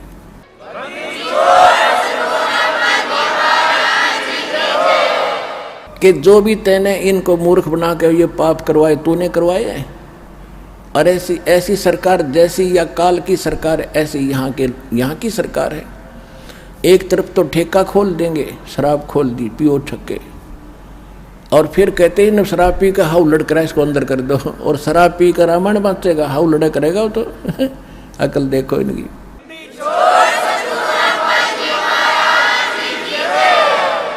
तो कहते कर्म तू खुद करवा रहा है इनसे बेवकूफ बना के। एक तो इनके अंदर ऐसी वासना भर दी, विकार करें, बकवाद करते हैं, फिर दंड लिख दिया कि ये दंड तेरे को ऐसा करेगा तैसा दंड। तो कहते परमात्मा कि कर्म भ्रम ब्रह्मंड के मैं पल में करहूं नेस, और जिन हमारी दुहाई दी सो करो हमारे पेश। कहते जो तेरे कर्म तेरे कागजों में लिखे हैं मेरे पास ले आना। परमात्मा का प्रत्येक ब्रह्मांड के अंदर एक अलग से राजदूत भवन है। अब परमात्मा ना धर्मराज ने देखा, ना ब्रह्मा विष्णु में इसने देख रखा, और देखेगा कौन? उनके पहचान में कौन आवे, कौन बैठा है? तो त्रिकुटी जो त्रिकुटी है वो एक इंटरनेशनल एयरपोर्ट समझ लो, और वहीं पर फिर सबके सेक्रेटरीट है। जैसे प्रत्येक देश में राजदूत भवन होता है, तो यहाँ वहाँ परमात्मा एक राजदूत रूप में रह रहे हैं, स्वयं ही अन्य रूप बना करके। और कहा कि जैसे कोई देश किसी देश का नागरिक है, दूसरे देश में रहता है, उसको कोई दिक्कत आती है तो राजदूत भवन वाला कहता है भी हमारे नागरिक को तो हम मेरे पास लाना, पहले हम पूरी जानकारी करेंगे फिर तुम कुछ एक्शन लेना। तो यही परमात्मा ने कहा कि कर्म भ्रम ब्रह्मंड के मैं पल में करहूं नेस, और जिन हमारी दुहाई दी सो करो हमारे पेश, मेरे पास ले आना, और तेरे सभी जितने भी कर्म हैं वो मैं क्रॉस कर दूंगा, इनके फिर भोगने नहीं पड़ेंगे।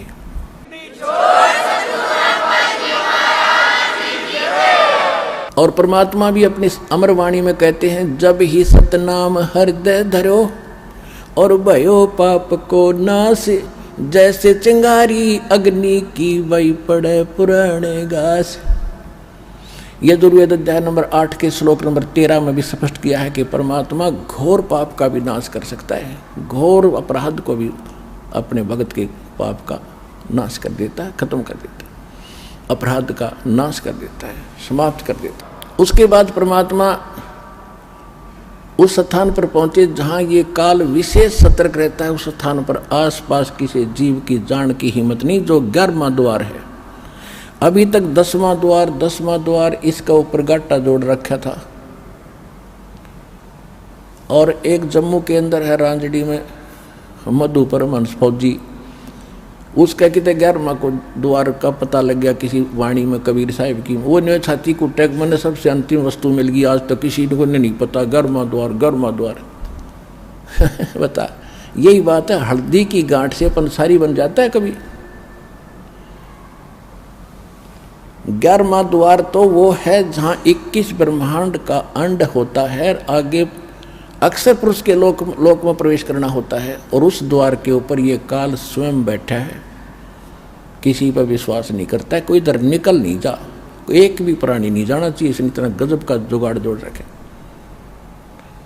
अब जब परमात्मा गरीबदास जी को लेकर जा रहे थे, सामने देखा विकराल चेहरा उसका ओरिजिनल रूप में बैठा वहां पर, उसकी शक्ल देख ले तो कलेजा फट जाए आदमी का, ऐसी है इसकी ओरिजिनल शक्ल।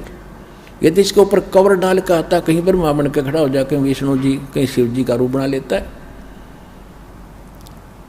तो गरीबदास जी ने देखा कि सामने एक भूत सा बैठा है, लंबे लंबे दांत, ओछा माथा, और उसने भी देखा ये कौन आ रहे हैं, वो भी उकसा। तो परमात्मा ने कहा बेटा ये 21 ब्रह्मांड का काल मालिक है, ये काल है, और ब्रह्मा विष्णु महेश का बाप है। अब इसने ये द्वार है ना, ये रोक रखा है, यहाँ से किसी को नहीं जाने देता, यहाँ स्वयं बैठता आकर के।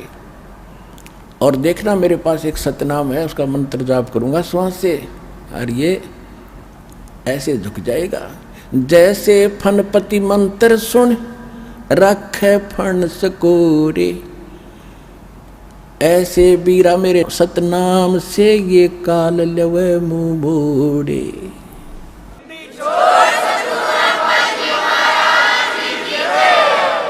जैसे फनपति, फनपति माने नाग, फन ठा रखा है डसने के लिए। और जैसे गारू एक मंत्र बोलता है, उस मंत्र के प्रभाव से वो फन को सकोड़ कर भागने की चेष्टा करता, कैसे जान बचाऊं। तो परमात्मा कहते जैसे फनपति मंत्र सुन रखे फन सकोड़, यानी इकट्ठा कर लेता है, ऐसे बीरा मेरे उस सतनाम से, ओरिजिनल नाम से यू काल लवे मुंह मोड़, ये भी ऐसे झुक जाता है।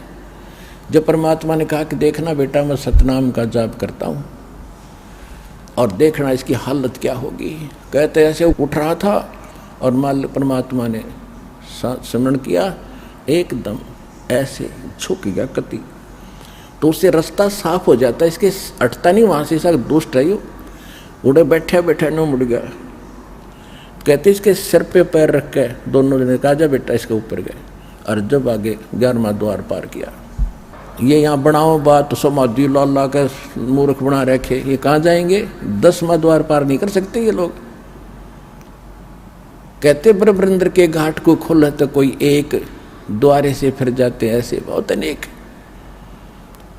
अब जो 11वां द्वार पार करके अक्सर पुरुष के लोक में प्रवेश होते हैं, वो 7 संग ब्रह्मांड का लोक है, उसका स्थान है, और उससे पार करने के लिए हमने उसका टैक्स देना पड़ता है। उसके लिए जो सतनाम के अंदर 2 अक्षर हैं, एक तो ब्रह्म का, इसका टैक्स दे देंगे, जो इसका कर्जा यहाँ उतार देंगे, दूसरे मंत्र का फिर वहाँ देते हैं। अब वहाँ पर भी सारी व्यवस्था दिखाई, सरपुरुष और सब दिखाया भगवान ने, फिर उसमें पार किया, 12वें द्वार को पार करके फिर भंवर गुफा से निकलकर वो सतलोक आता है। जैसे गरीबदास जी कहते हैं, 12 दर महल मठ बोरे बहुर ना दे धरे। तो वहां जाकर देखा परमात्मा ने, नीचे से तो गए थे जिंदा महात्मा के रूप में, दूसरे रूप में बैठे हैं एक सिंहासन के ऊपर, जिसके एक रोमकूप में करोड़ सूर्य मिला करोड़ चंद्रमा, इतनी रोशनी एक बाल में, शरीर के रोम में।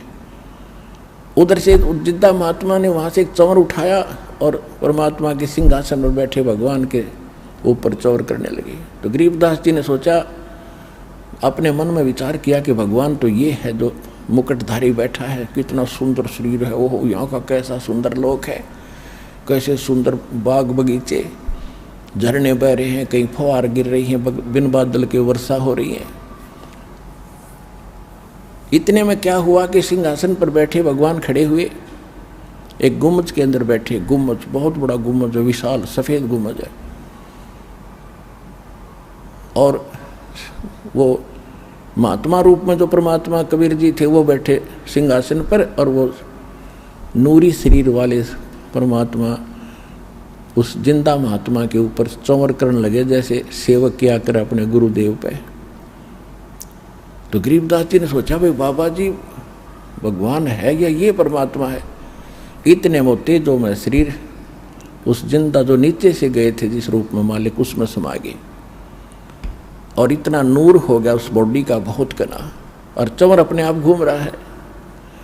जब गरीबदास जी ने चरण पकड़े हैं परमात्मा, ओए हाय आप ही भगवान हो।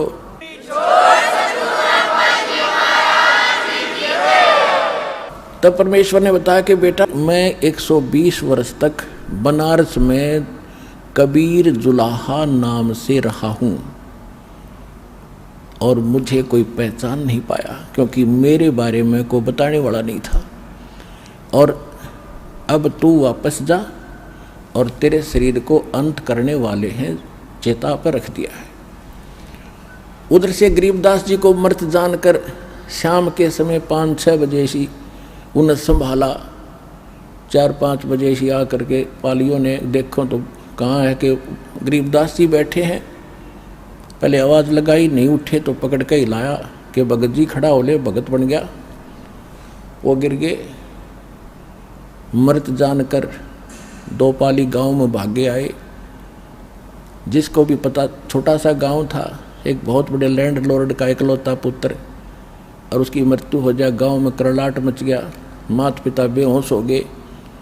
फिर भी गांव के लोग दौड़ दाड़ कराए, उसको ले के घर ले आए, फिर चिता पर रख दिया।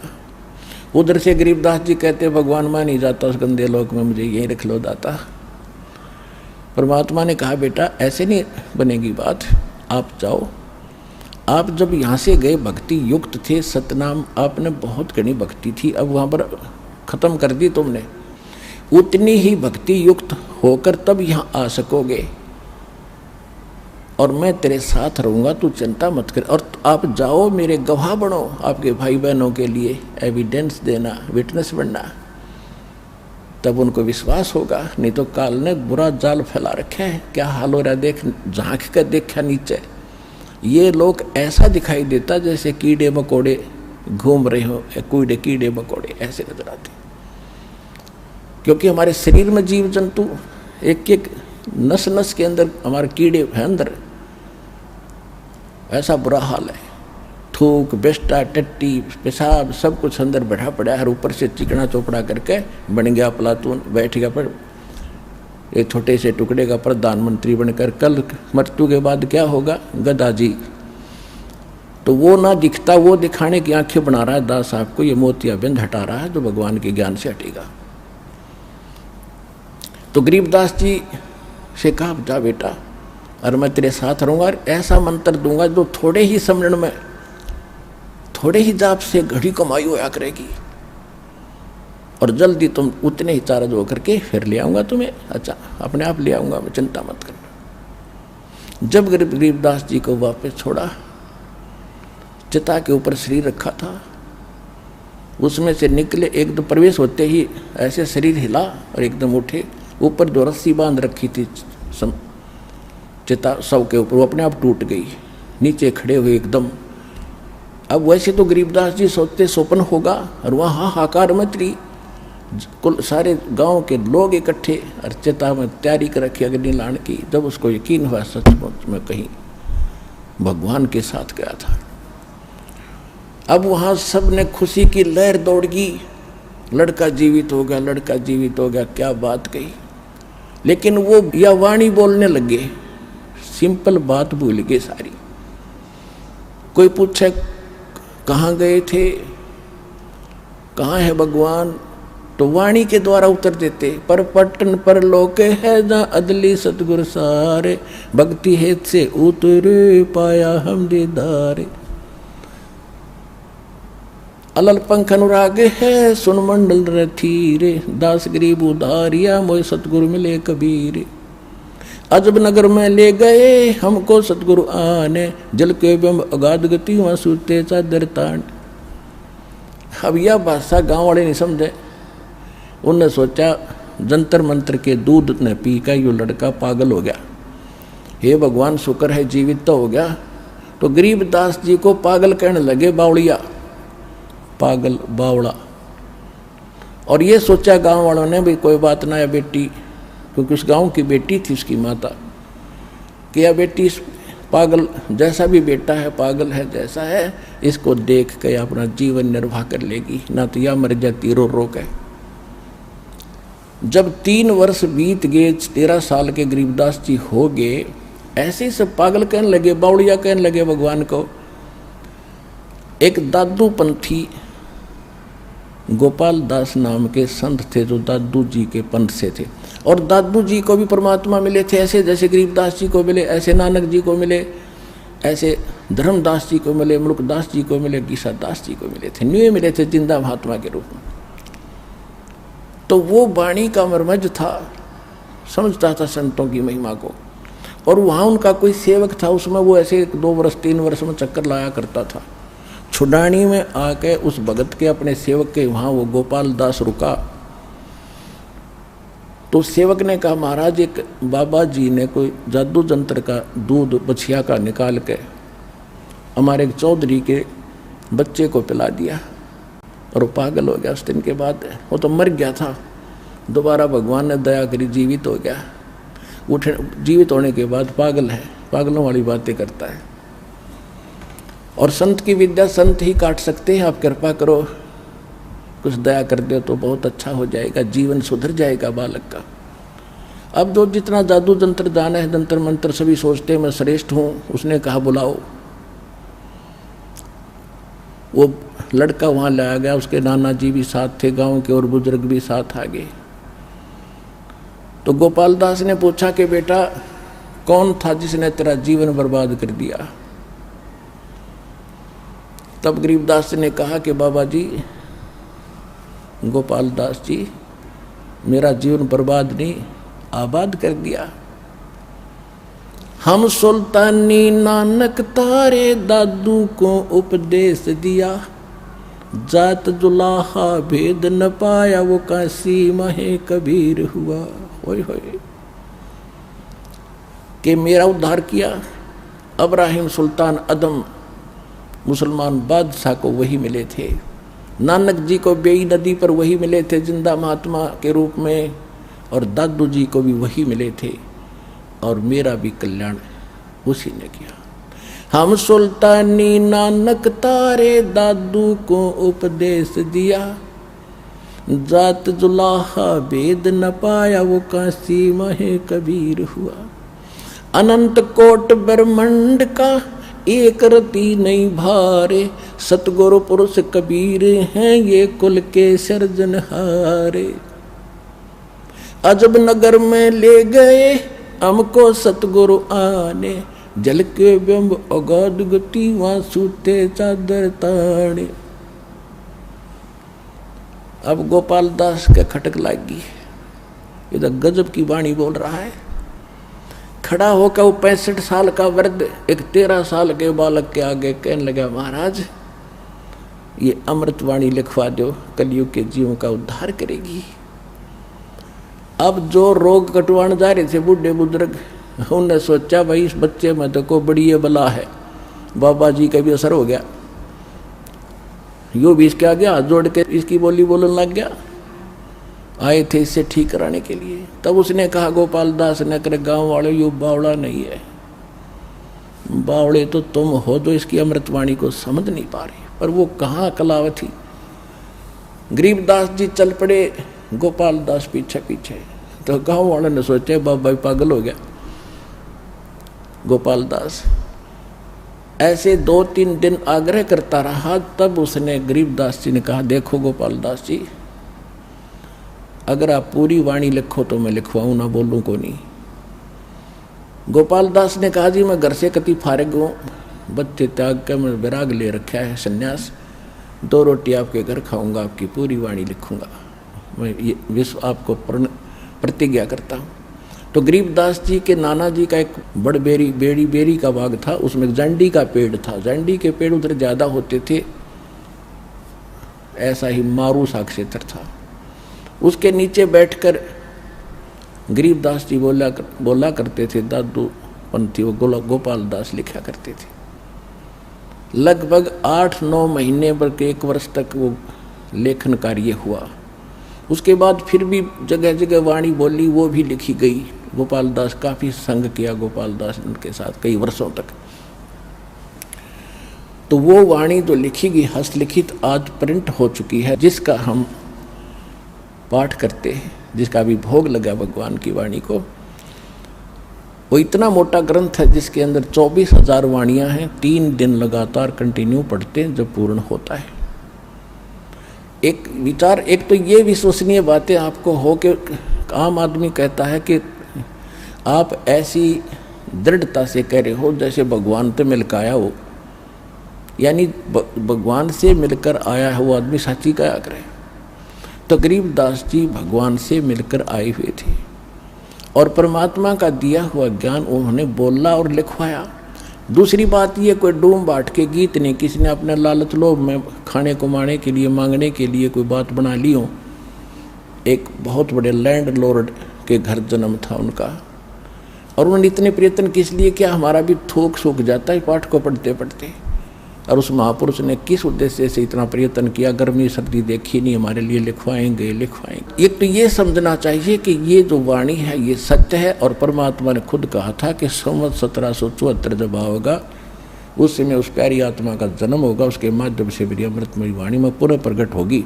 और उस वाणी को फिर ना गरीबदास पंथ वाले समझ सकेंगे। इस दास ने खूब बेरा है गरीबदास पंथ में, बहुत दिन रहा हूँ, सन 1988 से लेकर 1994 तक तो उन्हीं के अंदर घूमा।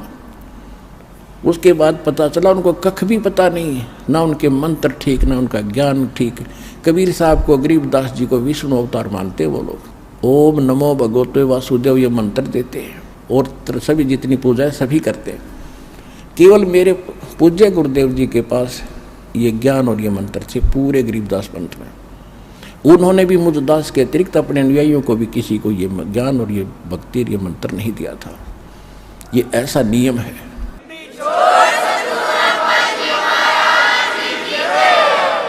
तो प्रश्न चल रहा है कि वो मंत्र कौन से हैं जिनसे मोक्ष होगा। ये सूक्ष्म वेद में लिखा, गरीबदास जी ने अपना कंप्लीट कोर्स लिखा हुआ है, उसमें ये 7 मंत्र हैं। पहले ये 5 दिए जाते थे, अब जो प्राइम टाइम है इसमें ये 7 दिए जाएंगे। ये वेदों में प्रमाण है कि जब मोक्ष समय आएगा पूर्व संत, तो पहले तो 5 दिए जाएंगे, उसके बाद फिर 7 दिए जाएंगे। ये दास ने अपने प्रवचनों में भी बताया है, जिसकी एक पुस्तक भी बनी हुई है, कबीर पंथ की स्थापना, पतन और उत्थान। उसके अंदर दास ने पूरा विवरण उसमें दिया हुआ, लिखा हुआ है। अब क्या है कि पहले वो 7 मंत्र गरीबदास जी ने अपनी वाणी में कति अलग से मंत्र लिखा पूरा। उसके बाद फिर एक होरी अंग है, होरी, उसके अंदर क्या बताया है। अब जैसे नानक साहिब जी की एक समुद्र की साखी नाम की एक वाणी है, भाई बाल्य वाली जन्म साखी के अंदर आपको बहुत बार दिखाया भी है, रूबरू भी किया है। जब नानक साहिब जी मर्दाना और बालाजी के साथ में समुद्र के अंदर चलने लगे, नानक साहिब जी से मर्दाना और बाला ने प्रार्थना की थी कि हमें लंका का दिखाओ महाराज। तब समुद्र के किनारे जाकर के उन्होंने कहा था कि तुम मेरे पीछे वाहेगुरु वाहेगुरु मंत्र बोलते हुए आ जाओ, और ऐसे चल पड़े जैसे पृथ्वी पर चलते हैं, समुद्र के ऊपर चल पड़े। उधर नानक साहिब जी वो सतनाम 2 अक्षर का, जैसे वाणी माता है, सोए गुरु पूरा कहावे 2 अक्षर का भेद बतावे। और नानक साहिब जी ने कहा कि कहते हैं कि जे तू पढ़ा पंडित बिन 2 अक्षर बिन 2 नावा, परमत नानक एक लंघाए जय कर सत समावा। पंडित जी को कहते हैं जे तू पढ़ा पंडित बिन 2 अक्षर बिन 2, एक 2 नाम नहीं है तेरे पास, 2 अक्षर का ये मंत्र नहीं है, तो चैतन्य 4 वेद भी गोट रखे युद्ध ले से। यही कबीर परमात्मा ने तो ये दे ही रखा ज्ञान। गुरु ग्रंथ साहिब में भी लिखा कि कहे कबीर अक्षर 2 भाग होगा खसम तलेगा राग, यानी इस अक्षर 2 अक्षर के मंत्र को दान करने वाला अधिकारी संत होना चाहिए, तब उसकी रक्षा होगी। आम व्यक्ति उस नाम को देगा, उससे कोई लाभ नहीं होगा। और नानक साहिब जी क्या जप रहे थे 2 अक्षर का मंत्र। मर्दाना ने देखा कि गुरुजी तो 2 अक्षर का मंत्र जाप करे, ओम सोहम, वो भी फिर उसी को जाप करने लगा, वो फिर डूबने लग गया। नानक साहिब जी ने कहा कि मर्दाना तो वही मंत्र जाप कर, अगर ऐसा गुरुजी की नकल नहीं करते होते, आज्ञा का पालन करना चाहिए। तो फिर वो मर्दाना हुआ, एक गुरु कहने लगा, जब ठीक होया उसी तरह से चलने लगा। कहने का भाव ये था कि कबीर परमात्मा ने इन सभी महापुरुषों से कहा था कि जब तक वो प्राइम टाइम नहीं आता, कलयुग 5505 नहीं बीत जाता, तब तक इस सार नाम और सतनाम को डिस्क्लोज ना करना। धर्मदास मेरी लाख दुहाई, ये सार नाम की तबार न जाई, सार नाम बाहर जो पढ़ी, ये बिचली पीढ़ी हंस न तरही। सार नाम तब तक छुपाई, जब तक 12 पंथ ना मिट जाई। फिर दूसरी बार कहा कि धर्मदास मेरी लाख दुहाई, ये मूल ज्ञान कई बार न जाई। मूल ज्ञान ये है जो दास आपको दे रहा, किसी कबीरपंथी के पास आपको ये ज्ञान नहीं मिलेगा। मूल ज्ञान बाहर जो पढ़ी, बिचली पीढ़ी हंस न तेरही। तो बिचली पीढ़ी अब शुरू हुई। कबीर सागर के अंदर कबीर वाणी चैप्टर के 137 पृष्ठ पर यह भी स्पष्ट किया है कि प्रथम चरण कलयुग निर्वाणा और तब मगर मांडू मैदाना। कलयुग का प्रथम चरण वो होगा जब मैं मगर से सह शरीर चला जाऊंगा।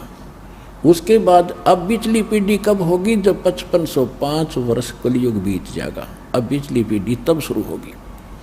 तब तक ये प्रथम चरण था। अब फिर इसके बाद ये हजारों वर्ष ये ज्ञान अब चलेगा और अरबों खरबों प्राणी भगवान के बच्चे पार होंगे जो इस ज्ञान को ठीक से समझ लेंगे।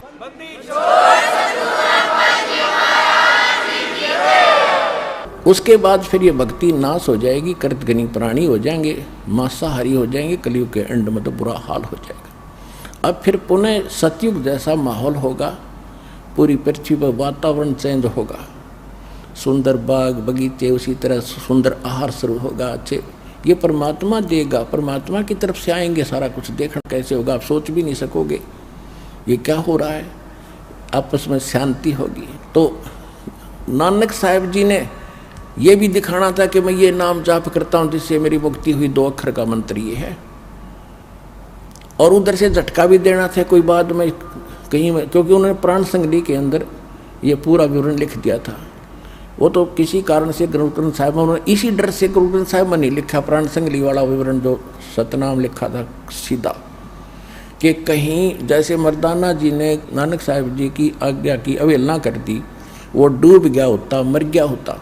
इस डर से गुरु ग्रंथ साहिब में वो वाणी नहीं लिखी इन्होंने, वो छोड़ दी कि कहीं कोई सिख बच्चा और इस मंत्र का जाप कर लेगा तो उस मर्दाना की तरह नानक साहिब जी की आज्ञा की अवहेलना करके दंडित हो जाएगा।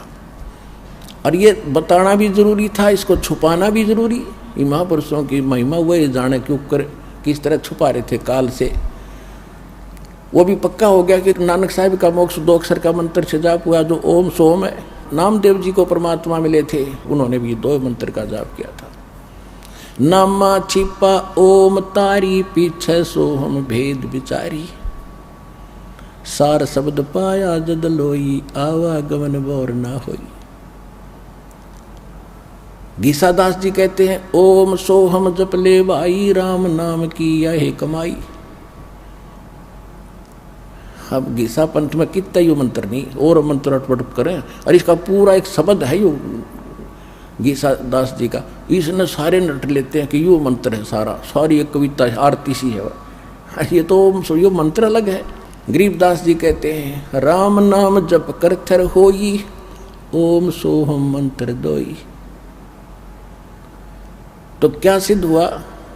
ओम मंत्र वेदों में है और परमात्मा कहते सोहम शब्द हम जग में लाए, सार शब्द हमने गुप्त छुपाए। सार शब्द की तो छीट भी ना लगन दी दाता ने, वो स्वयं प्रकट करते हैं। इस दास को दिया फिर अब आगे देने के लिए।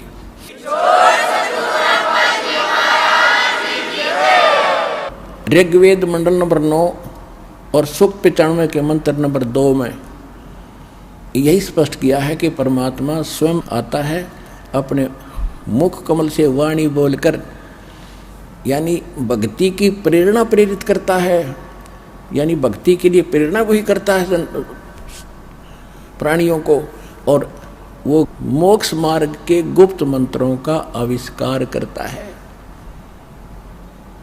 असली मंत्रों का, रियल मंत्रों का आविष्कार करके हमें बताता है। और परमात्मा खुद कहते हैं सोहम शब्द हम जग में लाए, सार शब्द हमने गुप्त छुपाए। ये सोम शब्द किसी ग्रंथ में नहीं मिलेगा जो वेद और गीता, बाकी के चाहे कबीर साहब से सुनकर किसी ने किताब में समावेश कर भी लिया हो, ये हमें मूल ग्रंथ। और सार शब्द गुप्त है, अभी तक इस दास के अतिरिक्त किसी को देना ही नहीं था, परमात्मा किसी महापुरुष ने किसी को दिया। अब गरीबदास जी क्या बताते हैं, उस वाणी की थोड़ी सी झलक सुनाता हूं आपको। कहते हैं मन मगन भये का सुन रासा, मन मगन भये का सुन रासा। ये इंद्री प्रकृति परेरे, डाल चलो तिरगुण पासा। सफम सफा हो मिलो नूर में, काम क्रोध का करे नासा। यो तन खाक मिलेगा भाई, क्या पैरे मुल मुल खासा। पिंड ब्रह्मांड कुछ स्थिर नहीं रे, गगन मंडल में करवासा। चिंता चेरी दूर परेरी, काट चलो जम का फांसा। मान बढ़ाई जमपुर जाई, होए रहो दासन दासा। गरीब दास पद अरस अनाहद, ओम सोहम जप श्वासा। इन्होंने क्लियर कर रखा कि उस मंत्र का, सतनाम का जो जाप उसको श्वास के द्वारा सेवन करो। ओम सोहम मंत्र सारम, सुरत नृत से करो उच्चारम। ओम सोहम मंत्र जपिए, योग युगतिया धूनी तपिए। कहते ये है तेरी तपस्या, इस मंत्र का जाप कर, मन भागे इसने डांटे। या नकली धूनी जो धोने लगाकर आग में शरीर फूकते हो, इस देह से क्यों दुश्मनी कर रखी आपने। फिर क्या बताया है, प्रथम आदि गणेश मनाऊं, चरण कमल का ध्यान लगाऊं। आदि गणेश ये गणेश नहीं, ये शंकर वाला बेटा नहीं। आदि गणेश, गण माने देवता, ईश माने उनका मालिक, यानी सबका मालिक तो एक का है गणेश। आदि गणेश सबसे पहले वाला मालिक। किलियम ओम सोहम सारम, या गायत्री मूल उचारम। हरियम शरियम सुरत समोदम, 5 नाम पूर्ण प्रमोदम। अब यहाँ पर संकेत दिया है कि ये 5 मंत्र ये हैं जो इन कमलों को खोलने के। और इसमें 2 मंत्र और अलग से लिखे स्पेशल जो आपको दिए जाते हैं, वो परमात्मा की भक्ति प्रारंभ से स्टार्ट हो जाती है। अब एक छोटा सा शब्द सुनाऊंगा गरीबदास जी की वाणी का, क्योंकि ये अमर वाणी है, गॉड गिवन वाणी है। इसका तो सीधा असर आपके शरीर पर होता है। जैसे एक गारडू होता है, सर्प का विष उतारने वाला जादू मंत्र बोलता है। जिसको सर्प डस जाता है वो अचेत होता है, वो सुन नहीं सकता उस वाणी को, उस मंत्र के, नव मंत्र के रहस्य को जानता, ना उसका अनुवाद जानता, ना वह सुन भी नहीं रहा है। तो वो मंत्र बोल बोल कर, बार बार बोल बोल कर उसके विष को उतार देता, वो सचेत हो जाता है। इसी प्रकार हमारे अंतःकरण के अंदर इस काल के विकारों का ऐसा जहर चढ़ गया, विष चढ़ा हुआ, हम आत्मा अचेत है, बस यहीं तक सीमित है इसी जोड़ जुगाड़ में। और इस वाणी से आपके ऊपर तो वो गारडू की तरह से ना भी समझते आप इस वाणी को, और आप इस समर्थ यानी दास अधिकारी है उस परमात्मा का, इसके मुख से जो निकला वचन है वो पूरा असर करेगा। अब वो चाहे किसी डीवीडी में भर दिया है, वो भी आगे बोलेगा, उतना ही काम करेगा। वचन में बहुत बड़ी पावर होती है। अब क्या कहते हैं, मन राजा खेलन चला रंग होरी हो। गरीबदास जी को जैसे हमारे हरियाणा के अंदर वैसे हिंदू लोग तकरीबन होली खेलते, होली उनकी होली खेलने का तरीका दूसरे टाइप का है। जैसे कोई रंग छिड़क रहा है, कोई कोरडे मार रहा है, कोई गौरा मार रहा है, बुरा हाल। कहते परमात्मा गरीबदास जी के पास गए तो कहने लगे आजा महाराज होली खेलेंगे। तो गरीबदास जी ने कहा भाई हम यह होली नहीं खेला करते, अभी इसमें हमारी रुचि नहीं है, हम भगवान से होली खेलते हैं, राम नाम की होली खेलते हैं। मन राजा खेलन चला रंग होरी हो, पर पट्टन की सैल राम रंग होरी हो। भाई पाव नटक पपी हिलक रंग होरी हो, जावा महल कबीर का रंग होरी हो। पानी पवन की गम नहीं रंग होरी हो, जहाँ चंद सूरज ना जाही राम रंग होरी हो। 4 वेद पंडित पढ़ा रंग होरी हो, ये 52 अक्षर लेख राम रंग होरी हो। वो अक्षर या मैं नहीं रंग होरी हो, वो रह शेष के शीश राम रंग होरी हो। यो कागज कलम कलेस है रंग होरी हो, भाई स्याही का नहीं काम राम रंग होरी हो। देह माहे विदेह है रंग होरी हो, बिन ही रसना नाम राम रंग होरी हो। तारंग मंत्र लीजियो रंग होरी हो, ओम सोहम नाद राम रंग होरी हो। कहते वो पार करने वाला तारंग मंत्र हमारे पास है, वो ले लो, इससे तुम्हारे घर में भी खुशी और परलोक भी खुशी।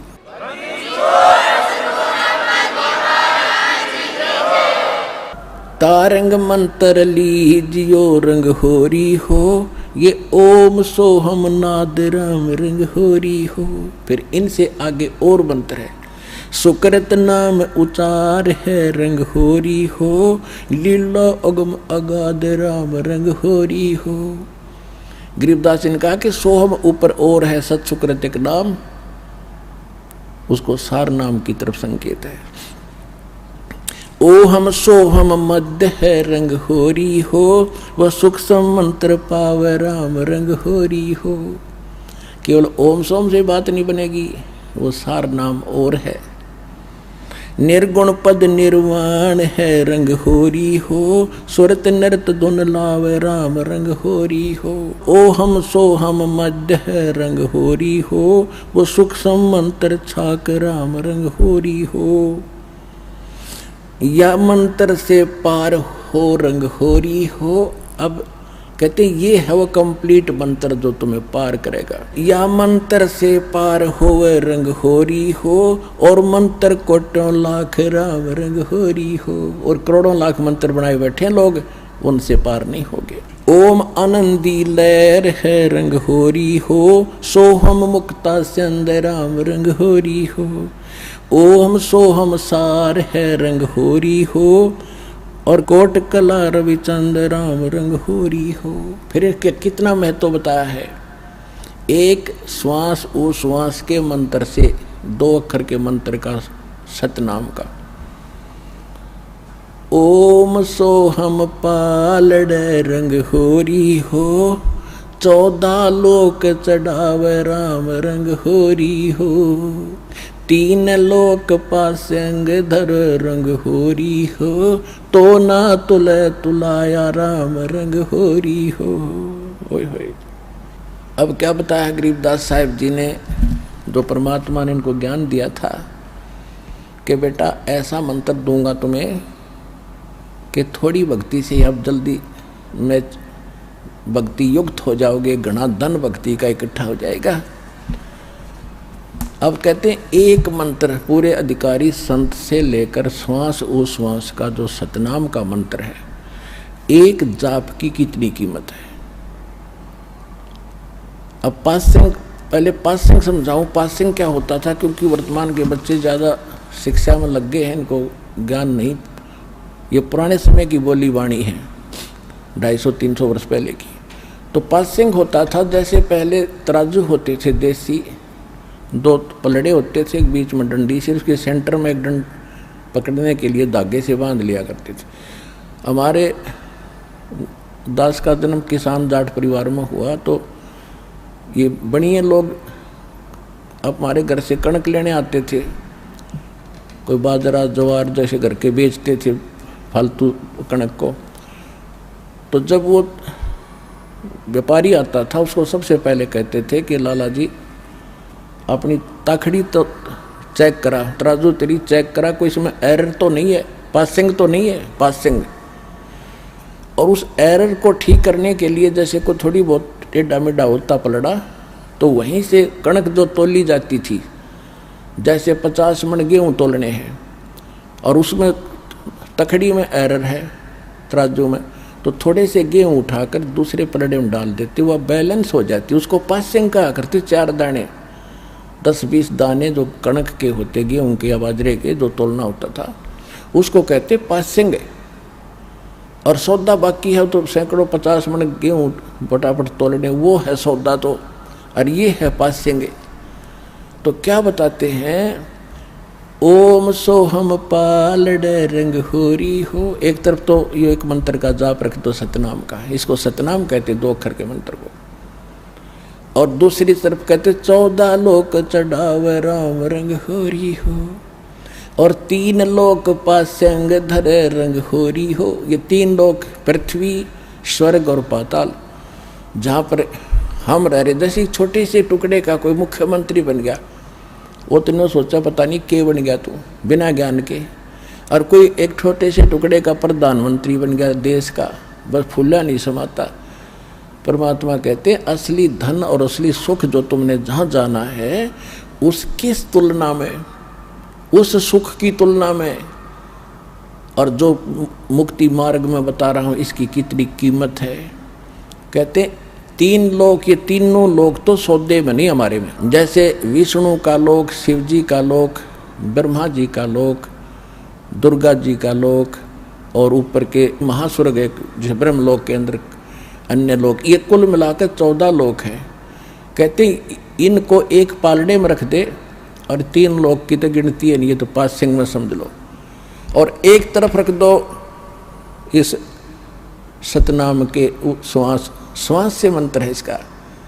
जैसे एक परमात्मा भी कहते हैं कबीर साहब अपनी वाणी में, श्वास उश्वास में नाम जपो, व्यर्था श्वास मत खो, ना जाने इस श्वास को भाई आवण हो के न हो। कहता हूँ कई जात हूँ, कहूँ बजा के ढोले, श्वास जो खाली जात है यो 3 लोक का मोल। इब सिंपल भाषा बता दिया भगवान ने।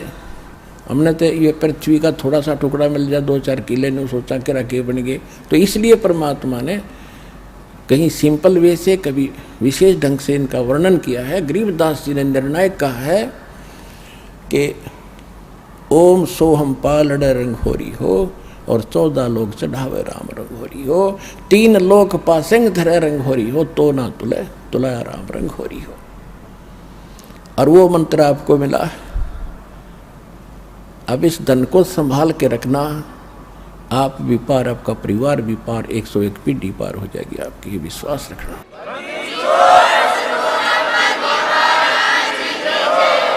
तो आज का प्रसंग ये था कि विश्वास कैसे करें। जो भक्ति हम कर रहे हैं तो आपको वेदों से प्रमाणित कर दिया, उन महापुरुषों की वाणी से प्रमाणित कर दिया जिनको भगवान आकर मिले, जिन्होंने वो यथार्थ ज्ञान बताया और अपने एफिडेविट दे रखे, और उनका मोक्ष हुआ, सब मानते हैं। और वही दास ने आपको मंत्र दे रखा, आप जानते हैं जिनको प्राप्त है। तो इसके लिए परमात्मा कहते हैं समझा है तो सर दर पाऊं, बहुर नहीं रहे ऐसा दाव। ये संसार समझदा नहीं, कहंदा श्याम दोपहरे नू, आप इसी काल के लोग को सुख मान रहे हो, यो आग बरस रही है। ये संसार समझदा नहीं, कहंदा श्याम दोपहरे नू, गरीबदास ये वक्त जाता है, रोग इस पैरे नू। अब जहाज से उसमें छूट गया, फिर पछतावा शेष रह जाएगा। इसलिए आप भी दृढ़ हो, जहाँ तक आपकी पहुँच बने अपने भाई बहनों को जगा दो, ये समय बार बार नहीं मिलेगा। बोलो सतगुरुदेव की जय हो।